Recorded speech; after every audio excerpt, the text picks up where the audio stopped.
Good evening, everyone, and welcome to the Overwatch Expanse, where 5 teams over 3 days will be duking it out to see where they stack up against teams of their caliber. Our first match of the day is going to be Red Lynx versus Overwachos. Will the cat-like reflexes of the Red Lynx be too much to handle, or will Overwachos be salsaing their way to success? We're about to find out. My name's Captain Jack, and I'm your play-by-play for today, joined by Hex on Analyst and Excess and Myth on Production. Hex, we've got some talented teams ready to show us what they've got, and I just cannot wait to see what they bring to the stage today. Yeah, me neither. I'm super excited for this. I know this is going to be a really great match. We don't have too much info on any of the teams today, but we do know that one of the players in Overwatch, actually, Solmir, was actually in the Spanish World Cup in 2019, which is really quite impressive considering that caliber of the gameplay, which you must be witnessing at that kind of level in the World Cup. I mean, that's some of the best players in the world, and to compete in that is just absolutely amazing. Yeah, at the end of the day, we're going to be seeing some of that like contenders level competition. So things are going to get really hot and heavy. Like we said, we don't have a lot of info on the players, but needless to say, if they're here, they're talented, they're ready to put on an amazing show for us and just kind of show us what they've got. Like we said, it's going to be a competition over the next 3 days. These teams are competing in a 5-team round robin. So the first 2 rounds are going to be today. Second 2 rounds are going to be tomorrow. And then on Sunday, because I can count days, is going to be the final matchup, and then we're just going to see what happens when the dust settles and see what team kind of comes out on top for this event. Needless to say, I'm super excited to see this go down. This is my first time being on the Elo Hell channel, so just being able to be here where I've seen so many faces before, I think is just so exciting, and I hope that you all at home are getting hyped up for the action that we're about to see today. Yeah, completely. And I mean, we don't really have too much info on the teams, as I said before. But we do know a little bit about Overwatch, more specifically. We know that they might be leaning more towards the dive as a compositional, maybe advantage, maybe disadvantage, depending on what Red Lynx do play. And I mean, the meta is so open at the moment. You really have no idea what anyone's going to play. Even in Overwatch League contenders, there's not really any set composition that you're going to want to see. I mean, Korean Rush is maybe a little bit more favored. You have the double shield, which is kind of a bit more in meta as well. But other than that, I mean, dive is in meta. Brawl can be in meta if you play it right, and double shield can be in meta. So that's pretty much every single composition that's really popular at all. So I'm super excited to see what both of these teams can bring to the table. Yeah, at the end of the day, we've been seeing at this high level of Overwatch just an expansive array of different metas kind of emerging. And the thing that I enjoy the most about it as watching, like, you know, from North American contenders to EMEA contenders to the various different regions, is that everybody has their own style, has their own flavor, like that meta that just kind of permeates throughout the region. So seeing these 5 teams going up against it, like, we're kind of spread out. If I remember correctly, these teams are a little from all over the place, so really getting to see kind of what compositions these teams come out with and what goals they're looking to accomplish with those compositions. You know, are they going the double shield? They're going heavy defensive, want to be able to provide as much support and protection to their DPS as possible. You know, are they going dive, where it's kind of like every man for himself, and you know they're calling out targets and trying to jump on them as quick as possible? I mean, there's just so much flavor in Overwatch right now that it just, oh man, it makes me so excited, because it's not watching the same thing everywhere you go. It's a new way to see Overwatch being played. Yeah, completely. I think when double shield came a little bit more into meta, some people were kind of disappointed because no one really loves to play Orisa if you're a main tank, and I mean I personally love the Sigma as an off tank player myself, but I think it's a little bit of a boring composition to play if you're just kind of playing comp or in the ladder or whatever you're doing. And I think that, I mean, that's just gone against everyone's expectations, which is what we were just talking about. I mean, there's so much meta at the moment, and you really have no idea what you're going to see. And it also allows so much creativity in designing new compositions. I mean, in Overwatch League, in comps, in scrims that I've been playing myself, I've been seeing some really interesting comps like Orisa Diva with a Torb, which kind of counters dive. I mean, it's considered kind of undiveable a little bit. Because it's just so you literally just like outpoke and outlive your opponent. Absolutely. But I mean, just things like that. Just it's so much creativity from coaches, from managers, and even players, and it's what we love to see in the Overwatch community. That's absolutely true. Apologies, folks. We're having some issues in the back line, so we're just going to keep kind of vamping right here. I do want to give a shout out to Mirst1. Thank you so much for that tier 1 subscription there popping off in the chat. We appreciate the support of the Elo Hell community any way y'all see fit. And by the way, if you haven't already, be sure to hit that heart, punch that bell so you get notified every time this channel comes online. I have only just begun to understand the breadth and depth that Elo Hell does, between Get Good, between, Overwatch contenders in various regions and whatnot. Like, there is just so much that this community does, and they have multiple channels to do it on. So if you're in the EU region, be sure to be hitting that heart, punching that bell, so you get notified every time we come online. And it looks like we're going to go ahead and get into the action to start things off. Our first match is going to be here on Nepal. Looks like we're starting off on the Shrine.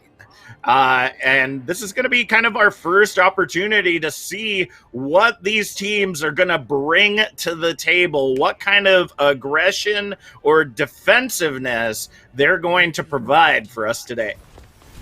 Yeah, I mean, of course, Dive is just kind of a classic for this map, especially for the Sanctum here. The Shrine. To the Shrine here, and we are seeing that from Overwachos. We're seeing that. I mean, it's not really Dive. It is kind of the more Korean Rush style. There's so many variations of that comp.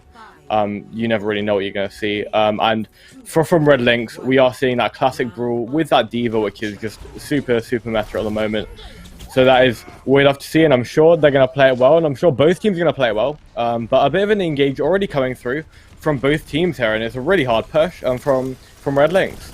That's absolutely true, and already Red Lynx have gained control of the objective, trying to zone out any entrance to prevent this dive from really grabbing any ground that they possibly can. You do see Ink trying to get into that backline, seeing if they can get TNK trying to get into that backline, trying to get some of those hacks off to provide space for the team to move in, and the dive comes in. Angrod moving their way in, gets frozen up by Kaigu just to see if they can get out of there. Already has the Primal Rage online and is just flailing everyone around like rag dolls on and off this objective. That's going to allow Overwachos to take control of the objective and start their percentage climb. Yeah, and I mean, in that fight, there was so much damage inputted from both teams, and we can tell that just from the ultimate charges from both teams. I mean, if we look at Overwatch, they pretty much have 4 ults ready to go for the next fight. I mean, they'll have a little bit of charging to do, but hardly any. And then from Red Lynx, I mean, we have pretty much 3, maybe 4 up, but there has been a bit of a compositional change onto that Korean dive, but already an EMP does go up. Oh! 5-man EMP coming out. Solmir does find 0-2 to go ahead and get things started off, and the Pulse Bomb finds Kitos after the DMAC. That's going to be enough for them to continue to hold on for now as Overwachos pass the 50% mark. Yeah, and that was a really nice hold there from Overwachos, and that EMP from Ting didn't really do much there. I mean, It caught 5, yeah, but I don't think that they would have changed the outcome of the fight. I mean, Overwatch has just been dominating so much, and even with that compositional change which has come through from Red Lynx, Overwatch, they haven't allowed that to get on their nerve. They haven't allowed that to change what they've been seeing from the fight, and it's really working quite well. And of course, the change onto that Tracer, I believe, come through, but a window also does come through. Not catching too much yet. Let's get a zone off the point a little bit, and already 2 picks. That's a great way to get started off. 0-2 does end up falling in the backline, but I think the damage has already been done at this point. Veritas moving in on that Reaper, using those shotguns to just decimate and destroy anything in its wake. With Kaiju moving over to this Sombra, it's going to allow them a lot more control and allow them to zone out this dive a lot more effectively. As we get up to overtime, it looks like they might be able before it gets started just barely, 99%. Red Lynx finally take control of the shrine. Yeah, and although Red Lynx did finally take control of this point, I mean, it's 99 to 10 right now, and that's not looking too great for Red Lynx right now. I mean, it's not looking too awful either. They definitely have the potential, and as I talk about potential, the bomb already come through. Kaki's won. Woo! The bubble just a little bit out of position for Archon. Not able to get out of it in time. But now Angrod coming in. Gets solo EMP. Trying to hack up this monkey as much as they possibly can. Now they got plenty of time to be able to get back in on this objective. So they're going to lead in with that Coalescence. Stivage trying to gain some ground. But Veritas with the double kill on that Blossom. The trade comes in from Solmir, though. Able to get a bomb and remech kill all in one sweep. This is going to allow them to continue to hold this objective as they pass 50%. Yeah, and I mean, this has been such a long fight so far, and a lot of hacks, a lot of damage coming through from both teams here, and the re-engage does come through now, and a window as well.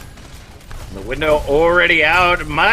Doesn't seem to be given a lot of value except for getting the team healed up right now. But Solmir in that backline already diving on to 0-2. That's going to take out the main source of healing. And it looks like it's Solmir's job to essentially keep 0-2 out of the action. Yeah, I mean, pretty much. But there was so many resources put into that long, prolonged fight. And I mean, it's got up for Red Lynx. It's got them to 80% onto the point. That's going to be taken back, and already a pick. Yeah, that is not good. Solomir getting called out there by Red Lynx. Overtime now ticking away as Overwachos retake control of the objective. But it looks like this brawl of Red Lynx going to easily be able to come back in here and retake control. EMP finds Angrod as Veritas is in the backline just cleaning it on up. Nothing seems to be able to stop this Reaper on Red Lynx right now. Keto's dropping the bomb, but no! Already? I already gotta pull out my whiteboard. Already erasing the days that there have been a Charlie Niner in Overwatch. Wow! Oh, that was not looking too great for Red Lynx at the end. I mean, with the C9, that's not what you want to see, and I know C9 is a little bit of a bad word in the Overwatch community, of course. Not too great of a thing to mention, but I mean, it has to be mentioned if it happens, and that was a prime example of a team just concentrating too much onto the fight and not really concentrating onto the main objective of Overwatch, which is, of course, the objective. And pretty much the same compositions from both teams coming through here, and yeah, sorry, no, the exact same compositions from both teams coming through now. And I mean, I assume it's not really a massive comp diff at the moment, but it's definitely looking on the upper hand for Overwachos, and of course, since they did take the last round, it's definitely going to be on the upper hand here. And already a hack does come through onto Suzuko. Yeah, that's a great way to get started off. Kaiju gets found by Angrod to go ahead and start things off. First elimination of the round here on the Sanctum as we go ahead and see them trying to zone out Overwachos, push them back into this small area where they can kind of control the action of the fight. But honestly, Overwachos just easily rotating their way in. Shatter already coming out from Iger does find 2 as Veritas and Iger just clean up this objective. TNK and Solmir gonna try to hold this all together, but it's a little, too late. They were able to get up to this 16% mark, but control goes over to Red Lynx. Yeah, and although 16% is something, it's not something that I would want to brag about if I was Overwatchos. But you know, at least they did get some control of the point. But I mean, they're gonna have the exact same point percentage now for both teams, and a bit of a C9 trying to come through, but already a Colo does come through there from Red Lynx.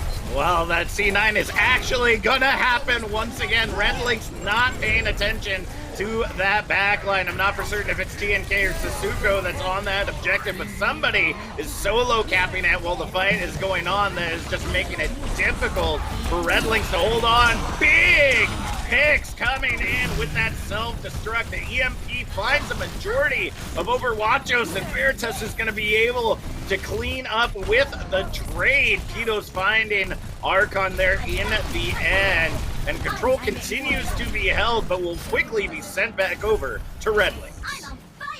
Yeah, but I mean, that was so much percentage onto the point.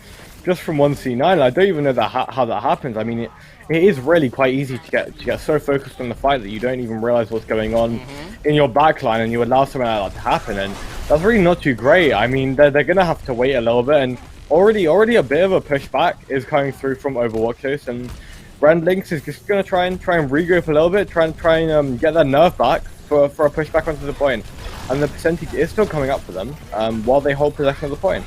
That is true. Sasuko swapping over to the Reaper, seeing if they can get in a little additional damage.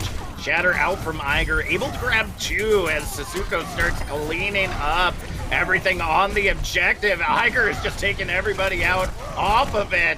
Iger trying to tackle it and seeing if they can at least take someone off the side, but gets taken out as Overwachos retake control. Yeah, and this is such an even round right now. I mean, last round was a little bit less even, a little bit more dominated by Overwatch, although it did get quite a lot of time for both teams on the point, but this is looking far more even. And already a push in, coming straight through from Red Lynx, trying to get on the point really quick. Oh, boo! Oh, big ol' sound of tinnitus, sending a 0-2 right on over the edge as we pass the 80% mark right now. And wait, what? I think that was I think they're going for the hard reset right there. They know they only got 1 fight left. Yeah, and I mean that's a clever thing to do. If you do know that you only have 1 fight left and you need to regroup really quickly, and so many ultimates and already a 4K. That is not good. The EMP finds for overtime now ticking away. It looks like somebody is on that objective. Kaigyu able to touch just in the nick of time to be able to hold that point in control. Coalescence now coming out from Tivaj, trying to keep that healing going and keeping the team alive as they send Iger over the edge on that wrecking ball. And Red Lynx not able to touch the objective in time. Going to allow Overwachos to walk away with Nepal and our first win of the match. Yeah, and that EMP at the end, wow, catching 4, that was absolutely crazy. I mean, just being able to get into the perfect position to catch 4 was absolutely incredible. And these boops from Arc, it's really great. Getting so much value there. Being able to get in the right position, being able to find the boops, find the environmental kills where you want them, and that's kind of what you want from your Lucio player. I mean, although you do need that to kind of speed in, to speed out, to heal your whole team at once, it's really important to be able to find this little damage you can get in here and there, being able to find these boops that you can get in here and there, and then you just find the perfect opportunities to get these kind of things that do just impact the fight, and that's how you can get player of the game as well. That's absolutely true. And I think the player that I really had my eye on that match was Solmir. Just absolutely doing as much as a diva can, because as we know, off tanks pretty much have the most difficult role in Overwatch, which I can imagine that's why Overwatch 2 is going to 5v5. Don't at me, but nevertheless, like off tanks not only have to keep the main tank alive, they constantly got to be looking out for the supports and DPS, essentially just being the catch-all, save the day person. And Solmir was just doing an incredible job of that. Just seemed to be all over the objective and was doing a really good job of kind of zoning out the enemy Reaper, because you could tell the difference when the enemy Reaper was really getting the advantage based on whether or not Solmir was in the vicinity.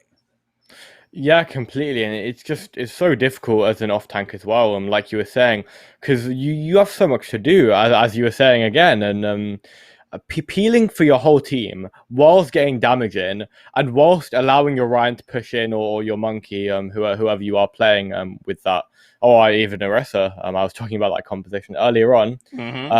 But it's so difficult to find the balance a lot of the time, and finding the perfect balance just means you can allow your team to gain so much space and just get so much capture on the point, and so much good comes from having a great off tank, and we can see that from that dominating start. That's absolutely true. As you just saw, it looks like our next map is going to be Hollywood, which is actually going to work out incredibly well, I feel, for Overwachos. I mean, the dive that they were running was very pristine. I like the swap to the Reaper at the end. I think they were realizing that they didn't really have the full damage potential because of the enemy Reaper.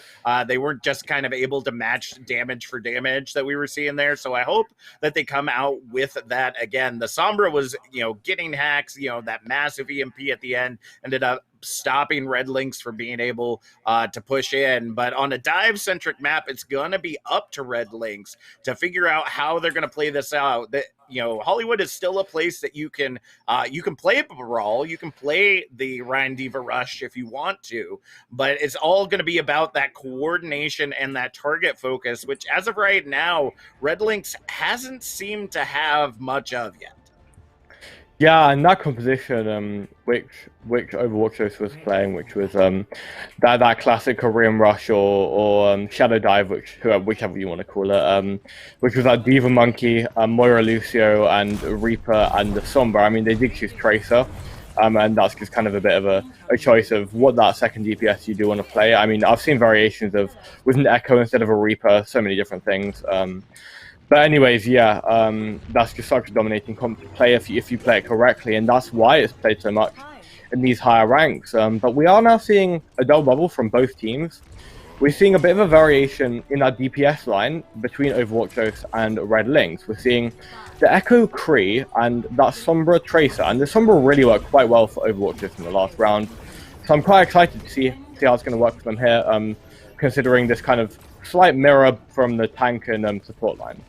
That's absolutely true. I think Sasuko is essentially on Veritas duty right now, just making sure that pesky Sombra isn't getting in their backline and getting the value that they're looking for. Angrod already falling down as we go ahead and see them trying to move into this objective, but it looks like with that initial pick, it might not be enough just yet. Gonna have to get that healing in. TNK does find Kaiju to go ahead and be able to push in on the point, and it looks like with the way that they're zoning things out, Solmir just doesn't have the ability to be able to touch that objective alone. Big anti-nade comes in, grabs 3, and Angrod able to come back in and find Iger to go ahead and get them off of that objective. Now a tick to be had as we go ahead and see Overwachos regain control.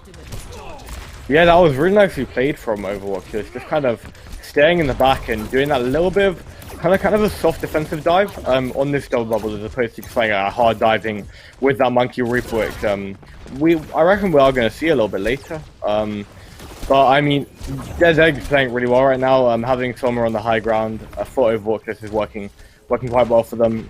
Just keeping that presence on the high ground, but the grab onto the nutted Monkey, really well played there. Massive grab coming in from Overwachos as they go ahead and try to push in to this objective. Sasuko and Angrod able to get those first initial picks, but the trade comes in with the pulse bomb. Divaj fall into Kaiju. That's not going to be enough for them to be able to continue to hold on to this point as the defense holds strong for now. Duplicate now coming out. TNK, I think, was unfortunately going for Iger, but ends up missing and getting the Ana instead. But hey, a little bit of extra healing never hurt anyone. Solmir able to get the double kill off that anti-nade, and they're going to be able to continue to hold them back on this objective.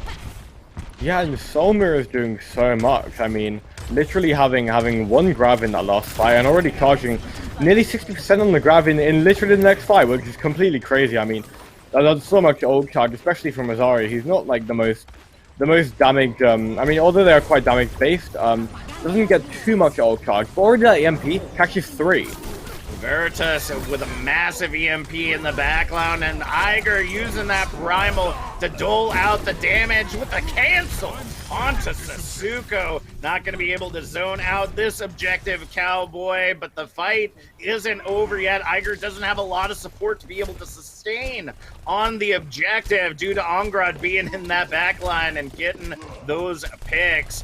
They will be able to find Ongrad as they go ahead and move their way in. Massive anti-nade finds 2. Tivaj falling low, but going to be able to get away as that anti-nade rolls off. But finally, first take on the objective after a minute remains, or less than a minute rather, remains on the clock. Massive grab finds 2. Anti-nade comes in, and there comes the cleanup crew. Objective Alpha has been captured, and that card is going to start making its way through the streets. Yeah, and that grab from Kratos was actually so massive. I mean, not only catching like 4, but it also kind of C9 them a little bit. I mean, grab 9, I think some people may call that. But that's really great. Great positioning of the grab there, and didn't allow anyone to touch the point. But another monkey already comes in, and a rally also comes through. That's right, Nano Monkey go whee as the beam actually just gets disintegrated though by Sasuko and the rest of the team. The target focus was immense, and unfortunately Iger didn't have the rest of the team on that high ground to be able to rely on. So Overwachos is going to be able to continue to hold this as the cart is stalled at 40 meters. Yeah, and Nano into Iger, I thought that was going to do so much, but I mean, Overwatch was having none of it, and they just kind of denied that straight up. Just didn't allow any value to get caught from that Nano onto Iger, but a grab does come through, that catches 4.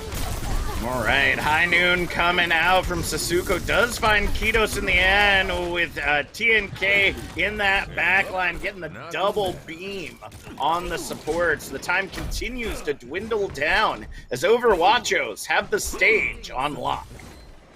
Yeah, and it's literally almost a minute and a half left, which is hardly any on this map especially. I mean, on a map like Iconvolt at this point, it wouldn't really be too much, it wouldn't be too little, sorry. But especially on Hollywood, that's so little to have. And the Prema comes through in the backline, and Copy also comes through there from Overwatch. That's a great way to get started off, but when you've got 3 monkeys on the objective, it's going to be hard to hold everything together. Iger does find the initial pick to get things started off, but TNK does get the trade right there onto Veritas, so it's an even 5v5. Make that 4v5 as Kitos finds TNK pushing back into this objective. It looks like Red Lynx have finally found the linchpin to be able to get this cart a move in. They're finally going to be able to make their way through these streets. Yeah, but they only have 50 seconds left, and yet another Nano Monkey with that EMP come through. Wow. Massive EMP coming in, and the cleanup is fast and fierce from either side, and it's actually an even trade despite the EMP grabbing so many, and TNK just cleaning it right on up on that powerhouse Echo, leaving 30 seconds remaining on the clock. And Red Lynx put so many ultimates and so much resources into that one fight, which they didn't even win. I mean, I have no idea what they were thinking there, putting literally 3 ultimates into that fight, and losing the fight there. The denial from Overwatch is so good at the moment, and already a regroup and a push straight back in from Red Lynx here. Yeah, at this point they have to focus on the card. If we get another Charlie Niner here, it's going to be incredibly unfortunate. It's up to Kaiju to be able to clean things up, but Sasuko takes down Iger on the high ground. We do see the grab come in, but Kaiju is able to avoid it, to be able to keep touching that card, but just barely and just for a moment, because that cleanup comes in absolutely massive. Round 1 is complete as the payload is locked at 98 meters here on Objective Bravo. Yeah, and one thing that I did actually notice from the side of Red Lynx there is Iger is just going straight in and dying pretty much every fight. I have no idea how it's happening, because even with that nano onto them, and even with the primal, sometimes they just get denied immediately without even fighting anyone, without even getting any value at all. I mean, maybe a little bit of ultimate charge with the nano, but other than that, pretty much nothing, and they get picked straight off, and I'm not really sure if that's down to them not really getting enough support from their healers, or if that's just down to Overwatchos completely denying them and not allowing anything to go through. And I reckon it could be just a mix of those two things, which is allowing them to get literally no value. And they are actually going to be changing from that monkey, which wasn't working too well for them, onto the Ryan, which I think worked a little bit better, last round. That's absolutely true. And honestly, this Torb is great at zoning, especially whether you have that Sombra or that Echo. Just anyone that's going to get in your backline that you might not be directly paying attention to. Having that 7th man on the field that's going to be able to lock on to anyone that's trying to get behind you and do damage is just going to be incredibly helpful. And I don't know about anybody else, but I'm a nasty sniper on Torbjorn. Those rivets go far and do a lot of damage if aimed right. So if Kaiju has the ability to do that with the rivet gun, it's gonna be absolute bedrock. Yeah, definitely. And that engage already coming through there. No finding anything, and already getting picked off. And you're gonna want to retreat there if you are in the position of Overwachos. I mean, getting 2 picks already with your main tank on your McCree there. You're not going to want to engage into that, and you're going to back up, which they are, which is nice. And as you were talking about earlier, the Torbjorn turret especially is taking a lot of damage, plays perfectly in denying the dive there. And I mean, no one's going to take that out. It's in such a great position. That is absolutely true. It looks like the turret is going to go ahead and go down for now. And Sasuko able to get that initial pick onto Gakuin for them to be able to push into this objective. And Matrix comes out, and Iger able to fire strike Sasuko right to the face, tying it up 5-5 now on the objective. It looks like Overwatch is going to go ahead and pull back, give themselves some time with 3 minutes remaining on the clock. Yeah, but they are going to want to re-engage here after getting another pick onto that Reaper for the side of Red Lynx. And the Nano going to come through there onto the Monkey, hopefully going to get quite a lot of value, and the Immo also gets forced out. Oh, that nanoed Monkey just going to be absolute chaos. The power of the Monkey going off in the side room. Hungrod is not someone to be trifled with, and Veritas, the only one to be able to get out of that chaos, will not survive once they touch Sasuko, saying a good hello to their deceased teammates there as their body lay limp. But Objective Alpha is captured as they head the cart to the streets.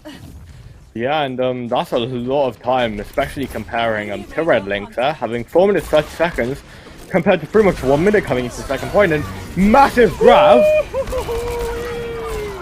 Deadeye finds every head, and the cleanup is fast and fierce. Overwatchos aren't playing around. They are looking to speed run this map as quickly as they possibly can. With every ult off the bank, though, that's going to be hard to push into Red Lynx. Yeah, and quite a few resources if you were talking about ultimates. I mean, you do have the rally there, and also a Nanoish is probably going to be charged up in one fight, but other than that, you have nothing on the other side. If you are Red Lynx, you have pretty much 4, maybe 5 ultimates, which is going to be able to get charged up this fight, and that's so much different. And as we talk about ultimates, the window already goes up there. That's creating the opening that they need to be able to push in, but not able to get that pick onto Ongrad to be able to kind of stall the push where it is. The Nano coming out from Tivas, making an angry monkey once again out of Ongrad. Here they come, going into the side room and just absolutely slapping everyone around. Iger not having any of it, ends up going with the solo shatter to try to hold it all together. With the Blossom coming out from Veritas, doesn't find the value that it is looking for. The cleanup continues to be fast and fierce, and Overwachos in a fury go ahead and take Hollywood, taking us to what could be match point after the halftime. Yeah, and I mean that was well played from both teams. This grab was so impressive, Wow. And the high noon as well. I mean, Kaki's, I think that was 5, maybe even 6. I mean that's completely deserved there from Solmir. I mean, they got so much value there, and also having the coordination with these bubbles was kind of a difference. And earlier on in the game, I was talking about Iger getting caught out a lot of the time when they're pushing in, and that could have been down to just a bit of a miscommunication bubbles wise, and not really being able to get those perfectly timed bubbles which you do need, which obviously Angrod and Solmir had perfectly timed.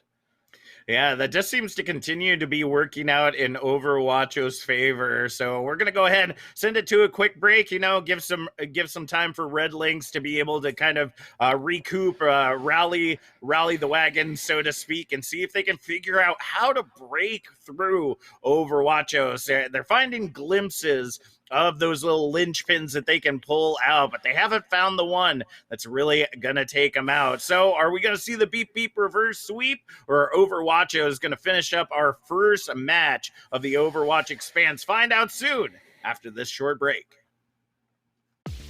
They did find Cucumber, but he's gonna lift him. Oh, Vulcan gets caught right into that, and Speed is gonna be able to follow up. Talking about jumping over to the Doofus, talking about playing into the Doofus. A manos de la bola. Ya son 3 las picks que conseguía el equipo de British Hurricane. We need your help to decide our Opinion Outpost MVP of the match. He's got a minute to kind of work some sort of pick against this Doc, and oh my good lord, they just got eviscerated. Oh! He's not dead! Hey, now he's dead! Holy cow, I've never seen someone get so aggressive. Oh, catches their opponent outside of the building, and that is it! It's Rocket League Wednesday on the High School Esports League home room. I am, as the kids say, vibing right now. This is just fumes for them, while Pharaoh rips shot after shot after shot of the back of them. Good wall towards site, but it's already been broken, so they can't even get that spike down trustedly. Camera over towards site, and again, it's getting all that information. Ebot going absolutely massive! Here in this map number 4 season, up on championship point, being up 2-1. Nifty dropped down to 19 HP. Joker with his M13 in hand is just trying to hold the angles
So you queue up for Overwatch Ranked, only to be greeted by this, which then leads to this, and oh no, Reinhardt, what are you doing? The solution? Elo Hell pickup games. Hey, you know what? Just Oh my god, it's huge! Oh, kill! Let's go. Open to players of all ranks and most platforms, Pugs give you the chance to experience competitive Overwatch as it was meant to be played. Competitively. I need help. I'm with you. Shoot. No way, dude. Go. Let's go. Nice. Good call. Players set their icons to indicate the role they want to play, then 2 captains pick their teammates and draft the most competitive teams they can. You can also take part in our pioneering learning event, Coached Pugs. To take part, join the Elo Hell Pickup Games Discord, and be sure to read the Pug Guide and FAQ. Good luck, have fun, and we'll see you in-game.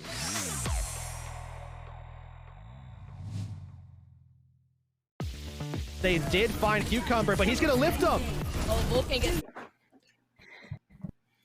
Welcome back, folks, to the Overwatch Expanse. We have got an amazing matchup going on right now between Overwachos and Red Lynx. Overwachos currently up 2-0 in our first of 3 series, and honestly, this could be last map there, Hex. I'm not for certain what Red Lynx is going to be able to do. It seems that no matter what kind of style, what kind of composition they come out of the gate with, Overwachos is just right there, ready to take them out.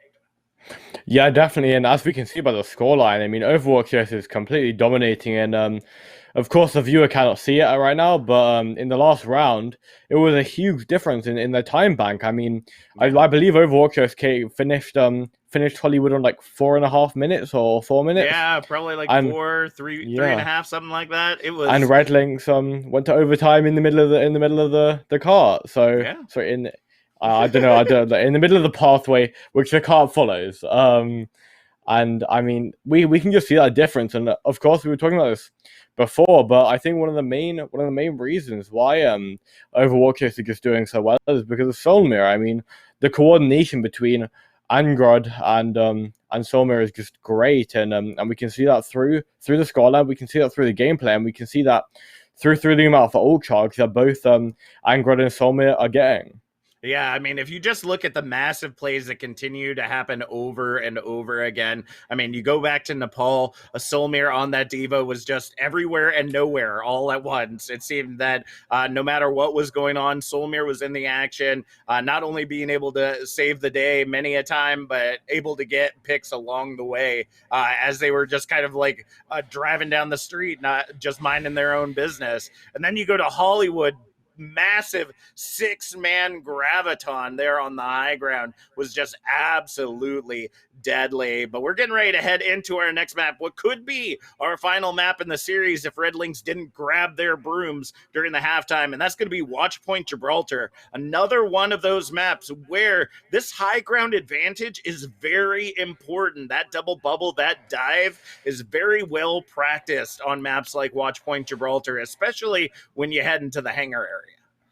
Yeah, and I'm super excited for this. I mean, there's so many high grounds. There's so much to go. There's so much space.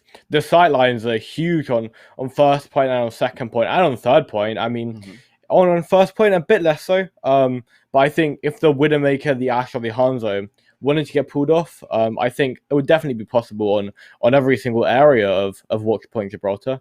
I mean, the comps are already like there's no definite comp which a team should play on this map. I mean, the dive obviously on defense and on attack is viable. Double shield is viable definitely on defense, less on attack, but I think it could be pulled off if done correctly. And the brawl, I mean, I don't know, if a team is amazing, maybe they could pull off brawl, but it's not something that I'd love to see, and not something that I would want to maybe play in myself.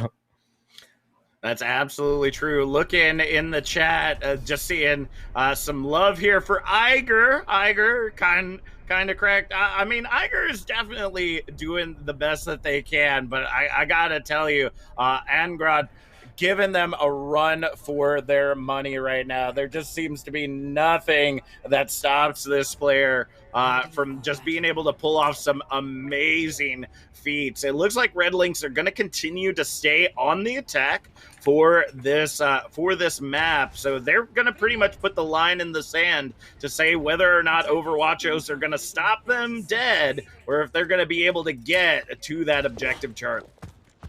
Yeah, and as I actually predicted, I thought I was going to cast a curse out, but looks like I did not, and we're going to be seeing the Widow here for Overwatch, and this is definitely looking good. I mean, TNK was really popping off on the past couple maps, definitely a lot on the Echo or on both Nepal and on Hollywood, and I think definitely this could work. The Widow is definitely something which is completely viable in this map, and it's something I'm excited about. And we're also seeing the Ashe on the other team, on the other side of Red Lynx. Sorry. Yep. Yeah. No worries. No worries. It's going to be interesting to see how this ends up working out because, as we know, Widow is much more powerful than the Ashe counterpart, and it looks like Red Lynx isn't going to be investing that mercy pocket that is kind of so important to that composition to be able to work. And it looks like already Red Lynx are going to have to pull back and kind of regroup as they wait for Veritas, who was swapped over to the Sombra, to get back into the action. Yeah, and I definitely think that change onto Sombra is really good. I mean, it's good to counter the Monkey. If you do get that hack off, it's good to counter the Soldier. You can also get that, because somehow breaks the legs there if you are Soldier. But a soft engage already coming through there from Red Lynx, and it's not going to work out in their favor as Eiger already gets taken out. Yeah, as we see Veritas and Kaigyu trying to push this cart through the underground, but honestly, they have just set up Overwachos. When you're holding that high ground advantage, that's exactly where you want that cart to be. Yeah, and already another pig from TNK onto 0-2, and that's not looking great for the side of Red Lynx. I mean, TNK is doing so much here, getting so many picks, and looking really great on this map. Another pick as I'm talking about them. Jesus, looking like really incredible. Yeah, we haven't even, I can't even say that we've seen a full fight yet. We have not seen an actual fight take place just yet, because Taniki and Sasuko are just getting pick after pick right now, just preventing Red Lynx from actually pulling in a push. Now we're going to see the Nano going in on to Eiger, but the Graviton Surge holds them in place. Kaigyu absolutely able to find Sasuko trying to get away, but will that be enough for them to push into this? Angra getting a Nano of their own to see if they can go ahead and invest their way in, but the sleep comes in from 0-2, providing some space for them to move and that Nano to wear off. Payload starting to move its way in as the anti-nade comes in. Angra does have that Primal online, gets slept out again. Just absolutely getting wasted right now by 0-2. Not able to hold everything together. We do see Sasuko swapping over to the Hanzo, and it looks like during the chaos, Objective Alpha got captured. Yeah, and I'm not really sure where that came about in all of that fighting and all that mess right there in that last fight, but it was really great to see. I mean, this change onto the Sombra as well has come through there from Overwachos, and I definitely think that's a good pick here, especially in this kind of soft divey double bubble composition. Yeah, Sombra is good. I mean, getting a half and being able to engage really quickly is exactly what you want. And a bit of a soft brawl coming through in this little room here on the left or right at this point. It would be considered the left for Overwatch here. But not really too much happening, not too much damage being input here. Just a bit of a tickle coming through there from Angrod, but a massive grab does come through there. Actually, not so massive, to be honest. It looks like Overwatchos were barely able to get out of the way from Akitos' grab, and it looks like they'll almost pay for it, or they will end up paying for it a little bit by losing Gakwain. But the picks are just coming in massive right now for Veritas and Kaigyu. They're cleaning up the objective right now, and the Nano going in onto 0-2, onto Eiger from 0-2 is going to get slept out as well. T-Vaj and 0-2 have just been absolutely sleeping these monkeys over and over again, giving them 0 value in the Primal Rage, 0 value in the Nanos, and it is making it really hard for them to create the space that they need to. Yeah, exactly, and that grab earlier from Kittle, although it didn't really catch many people, it gained so much space there for them. The space that they did gain from the grab didn't really pay off too much, considering they did actually lose the fight in the end. But these engages from Iger and Kittle aren't really looking too great for the side of Red Lynx. I mean, they're trying here, but so many picks, as we can see there already from TNK there, and a dragon comes through into that tiny little area, and a lot of space being gained from that as well. Yeah, unfortunately, it didn't have the Graviton online to utilize with it, so it wasn't going to be just kind of zoning the door to try to keep them out of this objective area. But as we were getting ready to see Ultimates come online, it's going to be up to them to see if they can hold it all together. The Primal Rage comes out for Angrod, trying to see if they can flail some folks off of the side and just keep them from coming into this upper area. Falling incredibly low, though, Taniki does find Iger trying to dive in from another door. That's going to go ahead and keep this cart right where it stalled at a very nice, I just noticed, 69 meters. Very nice. Very nice little area there. All 69 meters, but a lot of stuff happening in this tiny room yet again. And it does look like this is going to be yet again going on to the side of Overwachos. And I have no idea how this happened, but a lot of recontesting, a lot of comeback is coming through, but nothing really which is gonna change the course of this game. And it's definitely looking like it's gonna go to Overwatch so far. I mean, only 30 seconds or so here left, and Overwatch are holding really well. And Solmir there, I'm not sure if you saw that as a viewer, but Solmir was kind of singled out in this little room on the side of the point. Talking of Solmir, they did get a 2k grab there. The dragon comes through, but it doesn't find anything. Yeah, just a little bit too late. Have to plan for that distance, especially when the grab's a little bit further away from where that dragon's got to be. But nevertheless, they're going to continue to zone out this objective, and they're going to continue to get picks. Taniki has just been absolutely massive on that Sombra. Every character they've played thus far has been massive. The EMP is going to come out, but honestly, it's just going to be fireworks for the side of Overwachos as they stall the cart just shy of Objective Bravo. Yeah, and that EMP at the end didn't really catch much. I mean, it did catch a lot, but in more of a theoretical sense, it didn't really catch much, as in didn't cap the point. And that's all you really want in Overwatch. I mean, capping the point is literally the most important thing in the game. Obviously, getting kills, getting spaces is also quite important, but if you don't cap the point, if you kind of win fights and never really progress point-wise, nothing's going to happen, especially in such a competitive situation. As here, you want to get on the point, you want to get as much space as you possibly can in between fights and while you're waiting for the opposition to regroup. But, I mean, I'm definitely expecting quite a lot yet again to come through from Overwatchos. We are going to be seeing the Widowmaker. I'd assume that's going to just be for one real quick pick, and then I assume that TNK is going to change back off into the Sombra or the Tracer, depending on how they are feeling today. But we're going to be seeing the Sim as well, which actually, no, I reckon the Sim is going to change onto the Tracer after that TP does go across, and we might even see a Reaper from TNK here. I'm not really sure, considering they did pop off so much on that Widow before, but I definitely hope to see a few more picks if they do stick with that Widow. And from the other side, we're going to be seeing the Ashe again for Red Lynx.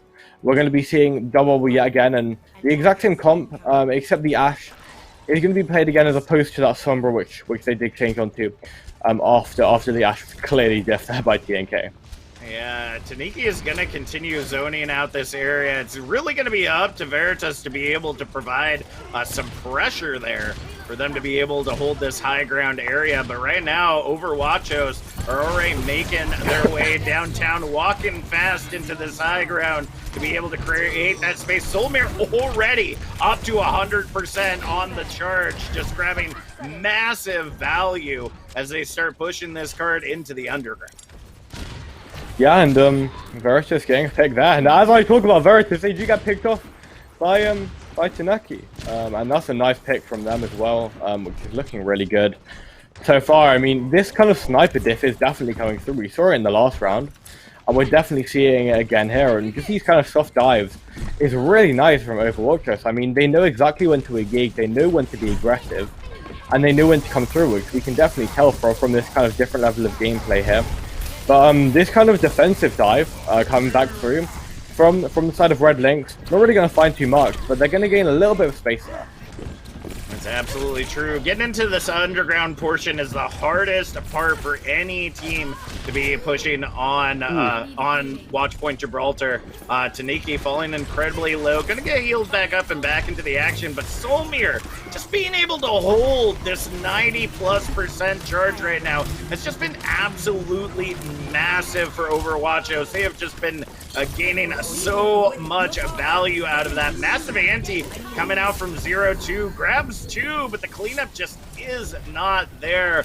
Arca able to find that pick, and that's going to allow Objective Alpha to be captured with another 4:30 on the clock. Is this going to be a Hollywood repeat? Yeah, and another slight C9 there coming through from the side of Red Lynx. I'm not sure if that would be kind of considered a full-on C9, but maybe just a little bit there. And I don't want to really be too harsh here, but definitely not looking too great for Red Lynx so far. And there are so many ultimates which are up for both teams. I mean, Red Lynx pretty much have 4 up if they can charge a couple up in this fight, and there's going to be 5, including that sight, which just got used in a big grab. Going to come through, catching 2 there.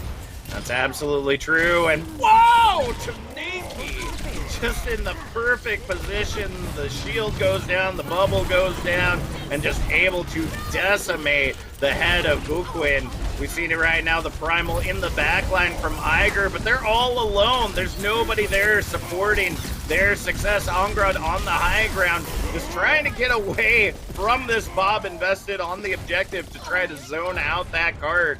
Kaigyu able to get a couple of picks, and that's going to allow Red Lynx to stabilize here on Objective Bravo. Yeah, and there was so many resources and so many ults put into that fight if you are in the position of Overwatch. I mean, I think that was 3 ultimates which were put into there.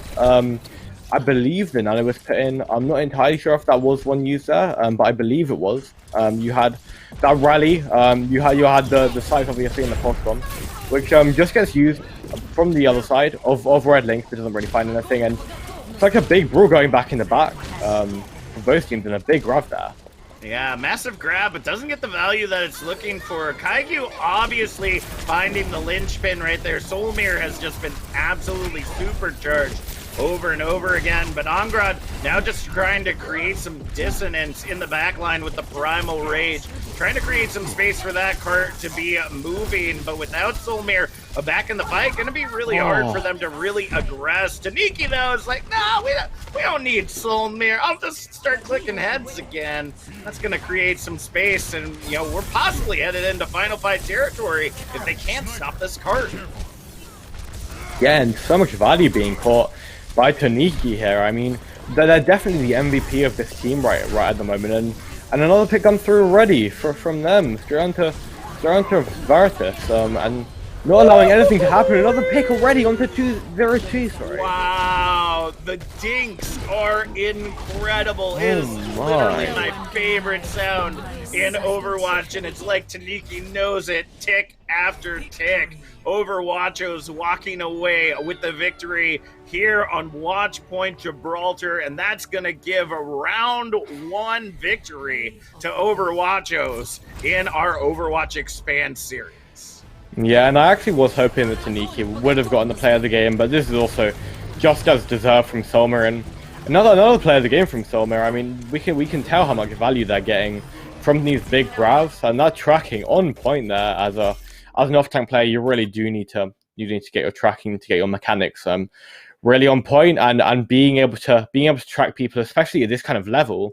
They just have so much mechanical skill with their movement, which isn't really something that you would maybe consider mechanical skill as much. I think when you talk about mechanics, people just think straight away to aim, right? Mm-hmm. But definitely movement is really quite important in Overwatch, especially playing something like Zarya, playing something like Widow, Diva, anything that requires aim. You need to be able to track good movement in the correct way, and that's what we're seeing at this kind of level. That's absolutely true. We're trying to get some information on the other match that is going on right now, just to go ahead and give you all an update. But as we're waiting for that, yeah, it's exactly as you said. The mechanics coming out from Overwachos, you know, you can see that communication. You can see that coordination that this team has together. It obviously shows either they're just a really good, well-built team, or they have been working at it for a really long time. You know, I think once again, they found it maybe a little bit too late, but Solmir just, wow. Like, Taniki was doing their job as DPS, no lie, but Solmir was just absolutely everywhere all the time. On the Diva, on the Zarya, did not matter. They were in the action. They were taking care of their team constantly, and were just able to continue to clean it up over and over again. But the good thing about this, though, is that this is not the final match of the day. As a matter of fact, Red Lynx is going to get a second shot here on the broadcast, try to redeem themselves with a good old 1-1, you know, kind of balance things out before we end out our day. They're going to be facing off against Denial Esports. So we're going to be getting to see some new players on the field, and we're going to see if Red Lynx can maybe change some stuff up. They obviously know kind of who we kind of got an eye right now as to who the leader, it seems, of this group of five is going to be. But needless to say, any of these teams could definitely surprise us. So we'll be back with more Overwatch action here in just a few moments.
They did find Cucumber, but he's going to lift him. Oh, Vulcan gets caught right into that, and Speed is going to be Oh, able to follow no. up. Talking about something over to the Doofus, talking about playing into the Doofus. A manos de la bola. Ya son 3 las picks que conseguía el equipo de British Hurricane. We need your help to decide our opinion outpost MVP of the match. He's got a minute to kind of work some sort of pick against this Doc, and oh my good lord, they just got eviscerated. See? Oh! He's not dead! Wait, now he's dead! Holy cow, I've never seen someone get so aggressive. Oh, catches their opponent outside of the building, and that is it! It's Rocket League Wednesday on the High School Esports League home room. I am, as the kids say, vibing right now. This is just fumes for them, while Pharaoh rips shot after shot after shot of the back of them. Good wall towards site, but it's already been broken, so they can't even get that spike down trustedly. Camera over towards site, and again, it's getting all that information. Ebot going absolutely massive! Here in this map number 4 season, up on championship point, being up 2-1. Nifty dropped down to 19 HP. Joker with his M13 in hand is just trying to hold the angles.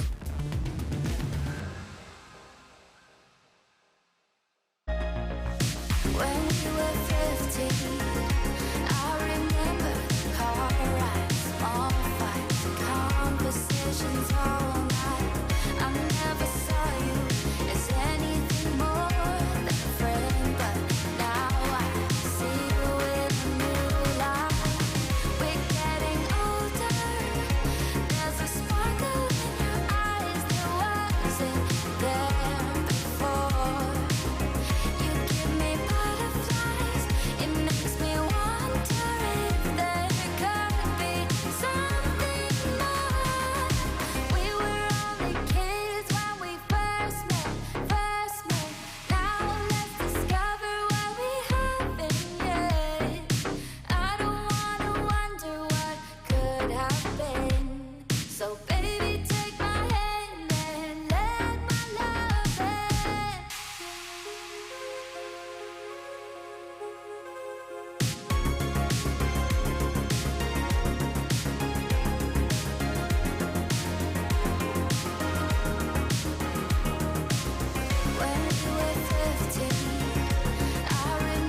Running through the last of my thoughts, standing on the edge of my time. Everything I know will be gone in a minute, and that's alright. Running through the last of my thoughts, standing on the edge of my time. Everything I know will be gone in a minute, and that's alright. Alright, 'cause I'm free.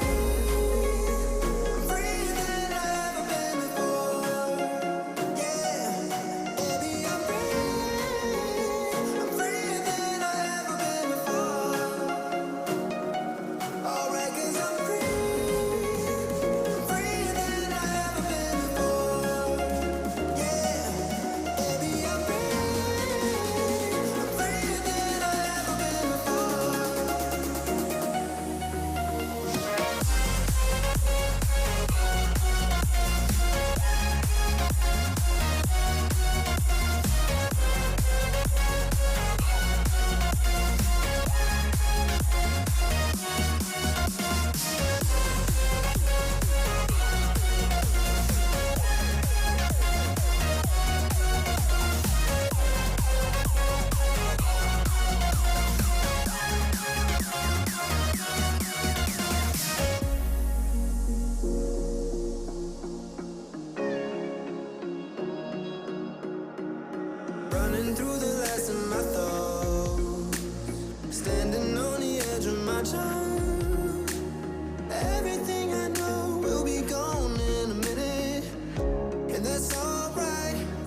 the same this whole time. So tell me, what's on your mind? And I'm not here to hear you say you're fine. I can take the pain you hold inside. I wanna know, wanna see it. Can I feel your kryptonite? Can't get this off my mind. Does it only control you? Let me in, I'll help you out. I won't lose you this time.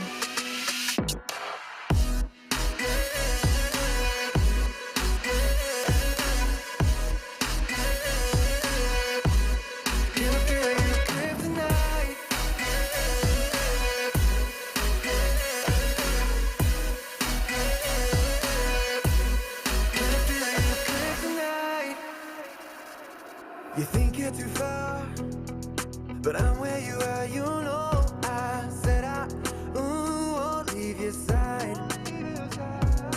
They left you bare, but I'm begging you, stare in my eyes for you. Yeah, I give my life. Yeah, I'm not here to hear you say you're fine. I can take the pain you hold inside. I wanna know, wanna see it. Can I feel your kryptonite? Can't get this off my mind. Does it only control you? Let me in, I'll help you out. I won't lose you this time.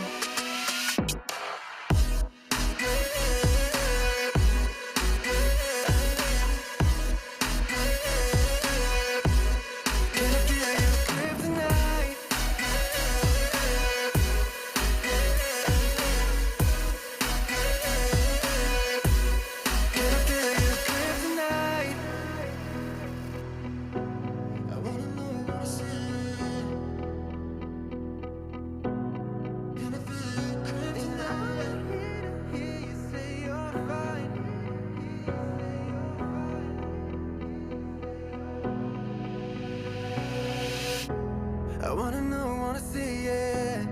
Can I feel your kryptonite? Can't get this off my mind. Does it only control you? Let me in, I'll help you out. I won't lose you this time.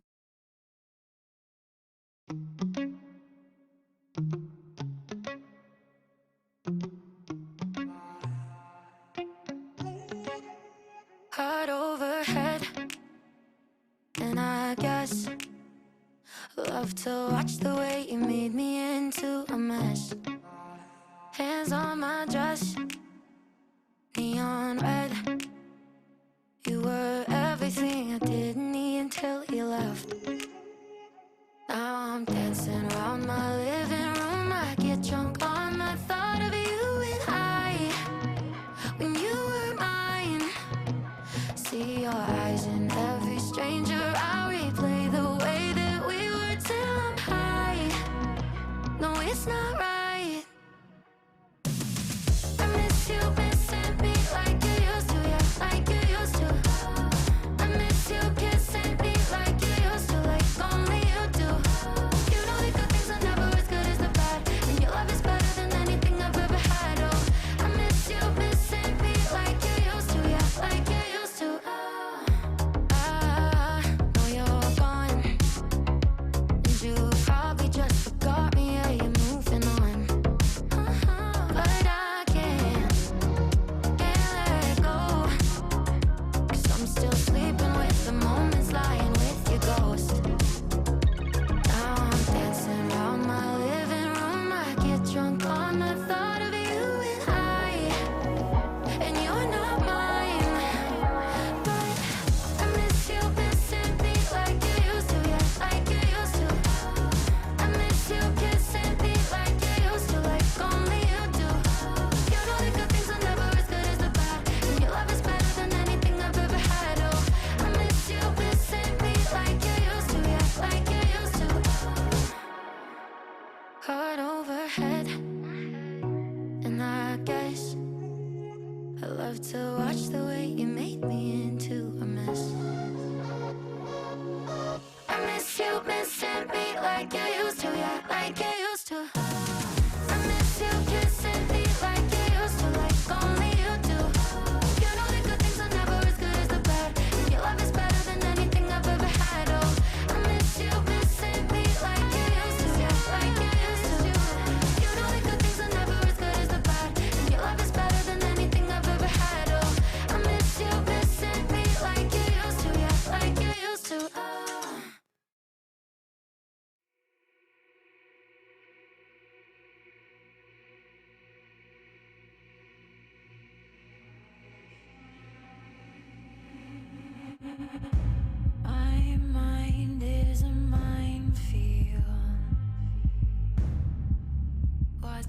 step. That's not a threat, no. My heart is a house of cards. They had those shaky hands, they let me fall apart. And I know it shows, yeah. You keep me on my toes, yeah. Just one more song, yeah, yeah. Play it till I'm gone. When I start sinking, my demons start creeping in. When I start breaking, will you be waiting? Pick me up and put me back together again. See what I see, yeah, you could save me.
So you queue up for Overwatch Ranked, only to be greeted by this, which then leads to this, and oh no, Reinhardt, what are you doing?